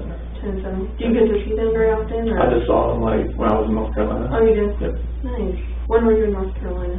So it was the August 1st to the 7th. Nice. And how far did you get in school? So I graduated from high school and I got through the NASCAR Tech program. Nice. So you got a GED or an actual diploma? So it's like a certificate, I guess. It's not really a diploma because it doesn't have like English, math, science there. It's just strictly like mechanical. No, but through high school. Oh yeah, I got a diploma. You got a diploma, Oh yeah, okay. definitely. And then you got a, I'm sorry, Like a certificate from NASCAR Tech that I completed their programs. Like, I guess it can't be a degree without, like English, math, and science and stuff like that. Did you always know that that's what you wanted to do, was the car stuff? It was, if I could go back, like, I'd probably just use that more of like a hobby. Mm-hmm. And maybe like dive more into the technology part of it, like, because we had like an Academy of Applied Technology when I was there. Mm-hmm. In the high school I was in, maybe go into more of the computer programming part of it. So are you like a pretty techie guy? Not I would say techie, but I understand like numbers and math a lot. Like that's like with working on these wells, like there's a lot of programming, a lot of setting up these wells to make them run, and like using the numbers, the pressures to optimize the wells is something. You already lost me, like I do that's that job. that's No, why- I cannot do that job. That's why I helped Troy. Like he knows more like the the stuff that was like 10 years ago type of thing. And I know more about, I've kind of like grasped the more of the stuff that's happening right now. Sure. And that's how like we kind of like work together. He's like, if he has to work on a pumping unit, like, all right, I'll help. You got this. If I get working on like a normal well and setting it up, he's just like, here you go. Mm-hmm. Like, I will just watch. But does that translate into like my husband is a techie guy in our family, so like he sets up all our routers, like when I get a new phone, he sets up my phone for me just because he has that brain that I don't have as far as being a techie person. So are you kind of that person in your family? I do that. I can do that kind of stuff. I can't like do code or anything like right. that. Right. You're not writing computer code? No, I can't. 0101, that's all that kind of stuff. Right, okay. Awesome. So in your job now, like what is your title? So I'm field coordinator. Field coordinator, okay. And you've done that for 3.5 years or whatever? So I was an operator. Oh. Like, well, it's the same. Like you're an operator. You're operating oil and gas locations. Just legit. I was the operator, and then I was the operator, but / rover. Like I would go around helping people. And now I went up to field coordinator. It's like now I just kind of like tell people like this is where we need to go, and like we need help. Let's go there. So when did you actually get promoted to that? When one of our other field coordinators, went to a different group, the HG Ops group, and our other field coordinator had to go down to Texas to help. So me and Troy got elevated up. So that's what happened. Okay. We were just kind of backfilling. We didn't know like if it was permanent or not, mm-hmm. and it turned out to be permanent. So. Wow, that's awesome. So tell me about kind of give me a synopsis of your childhood, like what your parents did for a living, you know. My dad was a parts manager for Ford dealership. Okay. It's kind of where the cars things came right. from. See it. And my mom, she was like a secretary and notary for used car dealership. Oh, okay. So like she sold more into it. She sold the cars too, but like she was more of a secretary and notary, and kind of she bounced around a couple different used car dealerships. My dad stayed at the same one, changed the name a little bit, changed names. Then he went to like a different one, but it was the same. He did the same thing, and he did like parts manager and body shop manager, and that's where he's still at now. So how would you say you grew up as far as like your family structure is? Were you guys religious? Was there a lot of discipline in the home? You know, like, or who was the disciplinarian in the home growing So up? like we went to church, I would say not like every Sunday, but pretty regularly, you know. And what church did you guys go to? It was like First Baptist Church. Okay. And I mean, discipline, I was the quiet kid. I was I just kind of followed it. I mean, my sister was the rebellious one that always, You're like, I'm a good one. It's like I never, like, and my sister was the one that got the most of she was the one that showed me, like, that's what I don't want to do. Right. I would wake up to my mom and my sister pretty much arguing every morning. That's how I went, okay. They're like, I don't want to wear this, I want to wear that. I'm like, okay. And you're like, Mom, what do you want me to wear? I'll wear whatever you want. I'll just go, if I didn't do it, don't wear it today. Right. That thing. But yeah, like, my dad, he was a disciplinarian. He was? Yeah. What kind of discipline did you guys have in the home? Just, it wasn't like physical or anything like that. It was just, like, just verbal, like, this is what you need to do. And just follow that. Like, if my dad ever raised his voice, I knew that was my work phone, sorry. Oh, okay. I was like, whoa, forgot about that.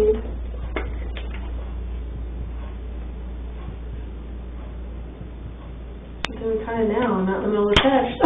No, you're good. Good. I have 2 phones too, and it's hard to keep track of them. So. Yeah, my work phone. Sorry, I'm glad I did that. Yeah. Okay, so you said your dad was a disciplinarian, but he just. It was verbal, like, cause like if he raised voice, I knew something was like okay, that's okay. I'm good there. Like, right. Did anyone struggle with like drug or alcohol abuse or anything like that in your family? No, my dad did at one point, but it was like after I left. Like after I graduated and everything, and I just like, cause my sister, she would leave and she'd come back, leave and come back, leave and come back. She never like runaway kind of thing? All of like, she would move, like she went to East Carolina, then that didn't work out, so she came back home, she moved to a different place, and that didn't work out, she came back home type thing. And like when I left, I was on my own and I was like self-sufficient, and I never came back, and I think that hit him pretty hard. So they expected you to come back, do you think? Oh, he was used to me being around. Like, he's my hero, he's my best friend. Your dad is? Yeah. Yeah, so like that's where I think that kind of hurt him a little bit, because like once I left, I didn't move back. So tell me, when did you, so you're talking about for college? Like as soon as you graduated, you Yeah. moved out? So is NASCAR close to where you guys live? Like, No, like once I graduated high school, I moved to Mooresville, North Carolina. That's about 2 hours away. Okay. And that's where I And live. you never I came back? never moved back. I mean, I came back to visit, but I never moved back. Okay. So you go to college, is it a 4-year college, 2-year college? And that program I finished in 52 weeks. So it was like a year and a half, almost 2. Okay. Oh, actually, wait. That's like a No, year. 72 weeks, sorry. Okay. 72 weeks. So a year and a half. And then where did you go after that? I worked at Mooresville Ford and worked there till 2012. So that was like 2003. So when I was going to NASCAR Tech, and I was working there as like a porter, moving cars around, changing the oil here and there type thing. And then once I graduated, they moved me into more of a line tech as far as like actually fixing things. Okay. So from 2003 to 2012, I was there, and 2012 to 2014, I was at Mont Ford. Okay. Did you have like any high school sweethearts or like girlfriends from NASCAR Tech or? There was no. There's probably no girls at NASCAR Tech, I would imagine, but. There was like a handful of girls that actually went there, so no, it was like, I didn't have any girlfriends hardly after high school. Okay. What about when you got done with NASCAR Tech? Oh yeah, like that, there was girlfriends like that in Mooresville in there, but nothing really serious. Nothing serious? Yeah, I met Shanann in 2010. Oh, 2010? Yeah. Okay. And how long did you guys date before you got married? I'm assuming you're married? Yeah, 2012 when we got married. Okay. Dated a couple of years? Mm-hmm. Nice. Now, did she live in Mooresville? She lived in Belmont at the time. So how did you meet her? Through my cousin's wife. And my cousin's wife and Shanann, they knew each other from from a wheel shop that she ran. That Shanann ran or the cousin's wife? No, that Shanann ran. She ran like 3 different stores. Like auto parts? Wheels, tires, audio, custom stuff. Oh my gosh, you're just all in that. All in It's all like crazy. Okay, so we're gonna, I'm just gonna ask you some of the medical questions just to make, again, sure that you're a suitable subject. And you said you've never taken a polygraph. Nope. How would you describe your physical condition right now? Good, fair, or poor? I'll say good. Good? Okay. Have you had any major surgeries or injuries within the last 6 months? Are you in any discomfort right now? As far as like pain and like Yeah. No, not really. Okay. You know, maybe mental anguish or whatever, but Just as like, far as yeah, like physical or fixing my your stomach kind of thing. Yeah. Obviously you're not pregnant. Nope. Have you eaten in the last 24 hours? I had a pizza last night and protein shake this morning. That was it. Okay. What time did you have the pizza? So right when I left here, so it was like 11. Okay. And what time did you have the protein shake? Probably about 7:30. Okay. Was that with all your 3-step process? Mm-hmm. Okay. What time did you go to bed last night? Probably about 12:30. Okay. And what time did you get up? Probably about 5 and just kind of looked at my phone. Okay. And you stayed at the other Amanda and Nick Nick? Evans' house. Okay. And how would you rate your sleep, good, fair, or poor? Is there anything that came forward fair? I'll put it in the middle. Okay. Okay? I'll give you that box. Have you had any alcohol within the last 24 hours? Do you drink alcohol? Only with like if I'm going out somewhere, like with friends coming over. I don't drink by myself. Okay. That's not. I don't think that's really. How often would you say that you drink in a given week? Like how many beverages would you have? If I drink something, just be like 1 or 2. 1 or 2 beers? Or Yeah, beers. I don't do it. No hard alcohol? No. Okay. Any legal or illegal drugs consumed within the last 24 to 48 hours? No. That includes even cough medicine, Mm-hmm. anything like that? No. So you just had vitamins, is that right? Mm-hmm. Okay.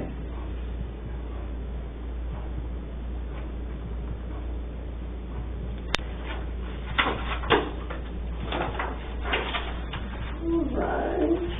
So now Chris, we're going to discuss the reason why you're here, okay? So now what I would like you to do is, again, kind of treat me like, someone that has no idea about anything, and that you actually have to start from the entire beginning, like kind of start when, I would say when you met Shanann? Just kind of explain your relationship, I guess, just so I understand it, as far as, you know, meeting in 2010 and, you know, when the kids came about and that kind of stuff. And then just bring me up to the point of, you know, yesterday. Okay. If you could. All right, so 2010 is when we met pretty much through Facebook because of my cousin's wife, and she like recommended us as friends type thing, and that's how we kind of started talking. And our first date was at a movie theater. Didn't really impress her much because it was actually a nice theater. I didn't really know what I was walking into as far as like I walked in and there was like a doorman and he was all dressed in a suit and I was in camo shorts and DC shoes, and I was like, okay, hopefully I'm very underdressed for this. But like I walk in, I see her, and she's all dressed really nice, and like she told me like after the fact, like, man, I hope that's not him. kind of deal, like, cause like we know what each other look like, but like I wasn't really dressed for what we were doing then. But on the second date, I actually made a mistake again. We're in the same thing because I kind of forgot what I wore. So I went to a K-Rock concert, and like I think that's kind of where I won her over, because like we actually got to like the actual concert, and like I forgot my ID, so I couldn't actually get in. So I actually ran back like 2 miles to the car and got it and came back. And I was just like, soaking wet. I was just like, it was like middle of July, August, in like South Carolina, and humidity and everything like that. It's on Army base. So I ran back, got it, and everything like that. And then I think it was our next date, we actually went to Myrtle Beach, and like she had lupus. So her lupus was really like acting up in North Carolina. So like she had like these flare-ups, joint pains, all that kind of thing. And we were driving back, like she laid on me pretty much the entire way back. And I think that's when like she realized, like, this guy's actually pretty nice, because like he didn't tell me like, all right, get off my lap or type thing. Like I just let her just rest on me the entire way back, and it was like 2.5-hour ride from Myrtle Beach to Charlotte, the Belmont area. But yeah, everything flourished from there. Like in 2011, I proposed to her over in Ocean Isle Beach. Like that was around our anniversary, and I did a ride there on the beach at night, and I could tell, I mean, she was extremely tired, and I was like, I just want to do this. I want to do it like today. And she knew like, so why are you being so like persistent to get me like out here right now? I was like, oh, let's go out to the beach. It's a nice night.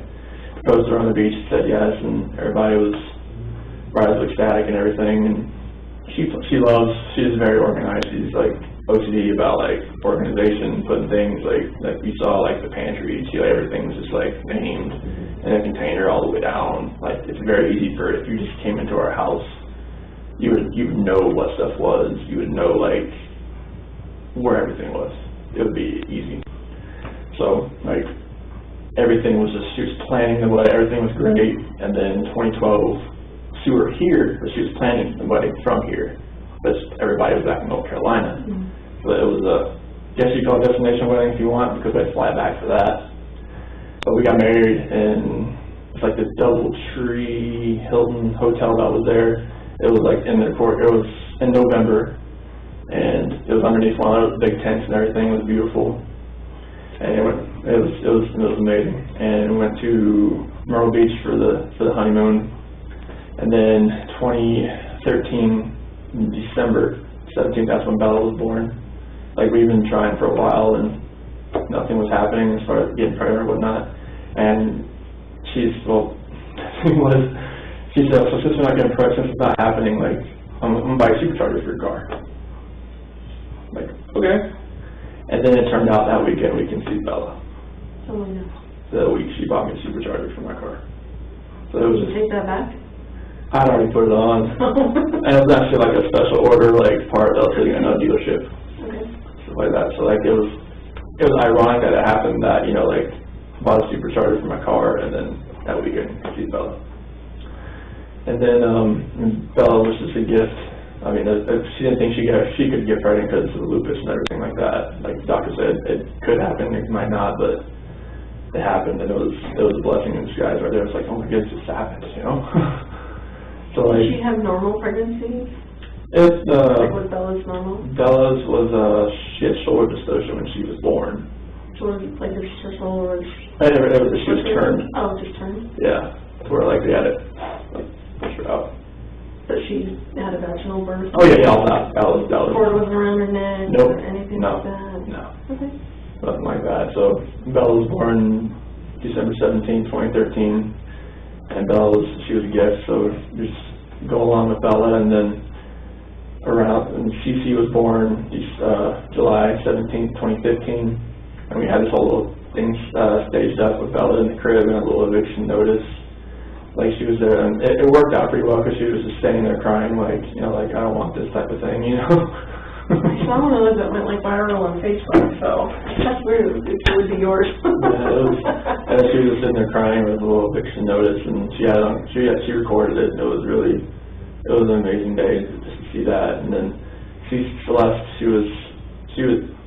I was there, like, she had a midwife for this one, so like they actually had me like, you can stand here and like, you know, catch her, and like, but Celeste came out like so fast that like I barely had a chance to go like this, and they moved me out of the way because she just like came out. So it was Celeste. I was a lot better with Celeste because with Bella I didn't really know like a lot, like what I should do, what I could do, how to calm, stuff like that, like, you know, burp, swaddle, everything like that. Like I didn't know. Yeah, I had like no idea. I just pretty much watched, like, all right, how do you do this? And then with Celeste, it was more of like, that's why Bella kind of like, she's a mommy's girl. Then when Cece was born, did you care if it's Cece or Celeste? No, okay. All right, when Cece was born, it was more like, all right, I know how to change a diaper. I know how to do all this. Like I can do this. I can help like a lot more.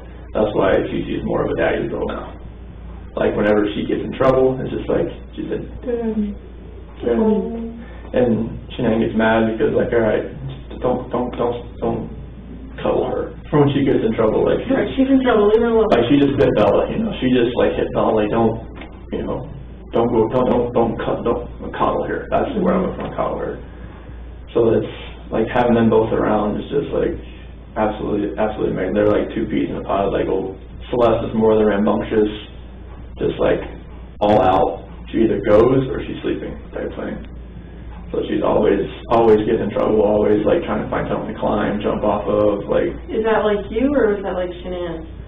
Bella's more like me. She's more of the calm, just like she's cautious type thing. Like when Cece, I think, fed off of Bella a little bit as far as like, all right, she's my sister. She's the younger one. She's the youngest person in here besides me type thing. And she kind of fed off of her and some of her friends that like, you know, came over. And that Cece just kind of like built that attitude. She was just like, yeah, she's a rambunctious little munchkin. Like if I could show you a picture, but it was off. But like when she was on the plane coming back, I mean, she just had this like this face like that. Like don't like. But she was excited to be on there, or? Oh, it was just like she was like being like. You can imagine a little kid in a plane in a seat. Like she feels like she loves to move around. She doesn't like, you know, sitting in the same spot type thing. And then when Shanann told me about the third child, it was just like, all right, let's see what we got now. Let's see if we can, boy or girl. I mean, we're trying for a boy. So now we're just like. Is it a boy? We haven't told anybody yet. Yeah, it is. Oh, it is? Yeah. Can they find that out that early, or? At 12 weeks, they could find out. Wow. She had one. The ultrasound was last week. Let's see. Yeah, it was last week. So found out it was. Were you both there for yes. that? Oh, nice. Yeah. So it was like right when we got back. So it was like this guy went back on the 8th. So it was on the 8th. That was the ultrasound. Get my days mixed up. Like now, I'm not sure even what day it is right now. But yeah, we got ultrasound. 15th today. I was thinking about Monday, Tuesday, Wednesday, Sunday, all that kind of stuff. But like, yeah, we haven't told anybody yet. So both the girls were born out here, right? Yes. Okay. Yeah, Bella was born at Good Samaritan. Cece was born at Vista.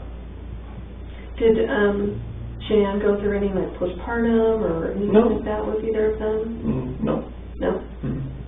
Didn't see anything like that. Good. Did she breastfeed? Yes. Both of them? Yes. Okay. Very cool. Bella a little longer than Celeste.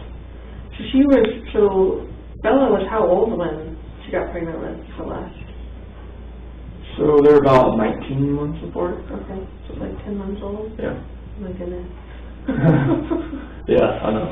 You were like, oh my goodness. No, we didn't know if it would happen again. That's true, so were you guys even using protection, or are you just like, it's not gonna happen, so it is what it is? Yeah, it is. We'll It take is. what God gives Yeah. us, kind of thing? Mhm. Very nice. Okay, so keep going from, after Celeste was born.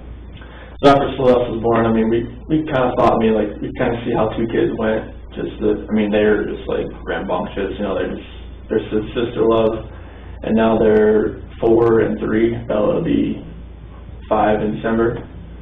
So it's like, if it happens, it happens. As far as like having, like, she used fertility drugs on both Bella and Celeste. Oh, she did? Yeah. Okay. Like the 3rd child now, she was on like no medication, nothing like that. She's just on Thrive.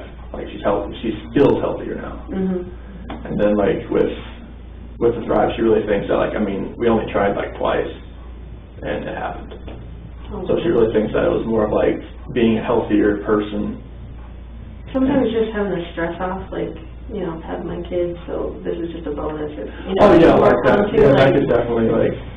seems like a lot of women think, oh, we can't get pregnant, and they have a baby, and then they're not worried about it anymore. So then they get pregnant again. They're like, oh, I didn't think it would happen again. So, Definitely. yeah. So, tell me about after that. So. So just like after we didn't think it would actually happen. So like we really think that being a healthier lifestyle, being healthier, really helped this. Only really trying twice, and boom, and it happened. So it's just been. And when did she find out she was pregnant? I would say it was in probably the 1st or 2nd week of June. Okay. Mm-hmm. It's not very long ago. Yeah. And she's about 14, 15 weeks right now. Okay. So, why don't you bring me up to, why don't you start with if you guys went to North Carolina, so maybe just start from the trip to North Carolina. I guess you met her there maybe for part of it, is that right? Yeah, she was there. So we got back we went to a Thrive trip in San Diego, and it was the end of June. Okay. And then I think it was June 26th, that's when we came back here. Her dad was watching the kids. And then that same, later on that day, they flew to North Carolina. Okay. So why don't you kind of start there and just take me up until yesterday? Okay. And as detailed as you can. Okay. So while they were in North Carolina, it was they're there to see my family and obviously her family, and just kind of because they haven't seen the kids in a while, as far as our kids. And so they were just there. She had a couple things she wanted to do there, as far as like meeting up with her promoters and customers. That she had a bunch over there in North Carolina, so she was hoping that she could meet everybody else over there and have her dad, and mom, and my mom and dad have fun. With the kids. Mm-hmm. And 3 babysitters, heck yeah. I know. But yeah, it was mainly this a little family vacation for them right now, for them on that trip, for everybody, just to see the girls. And Celeste's birthday was during that, on July 17th. So they had a birthday party there with jumpy houses and stuff like that, and they FaceTimed me during it so I could see it. They didn't have a birthday party out here for her because it was, when they got back it was in August, so. Right. So, but yeah, I got to FaceTime and watch it all, and it was pretty much just hanging out with family the entire time. Okay. Yeah. And I was here just going to work and working out and going running and just keeping the house up and doing that, and I waited till my flight was July 31st, and I flew out there for a week, and I flew out there for a week so I could fly back with them. So we went, July 31st, I got there, stayed at her mom and dad's house. The next day we drove to the beach, stayed there for about 4 or 5 days. It was in North Myrtle Beach. And first time the kids were seeing the beach. So they were ecstatic, obviously seeing waves, being in the sand. They love sand. Unfortunately, they love sand. Because it's just you get it back, you just got to shower them off, because CC was so into the beach that her bathing suit was just full of seashells. It was okay, let's get all this off of you and rinse you off, please. Right. But yeah, it was an awesome trip. Just seeing them react to the ocean, and then we went to Broadway at the beach. It was in Myrtle Beach, an outdoor little mall, and they got to go in these like little, it's like with a strap you in a harness, and you get to jump higher. And Bella and Celeste, they love that. They just love jumping that high. It was amazing. Nice. Yeah. And then I went to see my grandma, my dad's mom. She's in a nursing home, so like some days she remembers people, some days she doesn't. And luckily that day she did remember me, so that was really a good day to go in there and went in there with Shanann and the kids, and obviously like they had already been in there a few times while they were there. Sure. Yeah, and they were. She lights up when she sees those kids. I call her Mama. That's what she always calls, but Mama, she lights up when she sees the kids, and she remembered me, and that was great. And my dad came and picked me up, and I went over there and stayed with my parents for a day, and just kind of like hung out with them. Saw my sister, her husband, their kids, had a cookout and everything, and it was awesome. And then the next day, I think it was the 7th, August 7th, we went to her parents' house, had everything packed up, ready to go, and flew back here. And then got back later on that night, the 7th, and then on the 8th I went back to work. And then on the 10th, that's when Shanann flew out to Arizona with Nicole, and I had the kids from Friday, Saturday, and Sunday. And we went to a pool party on Saturday with Jeremy Lindstrom's, his son's turned 4, and had a little pool party and everything over there, or a little mini pool, and it was water balloon fights. It was that epic time. It was great.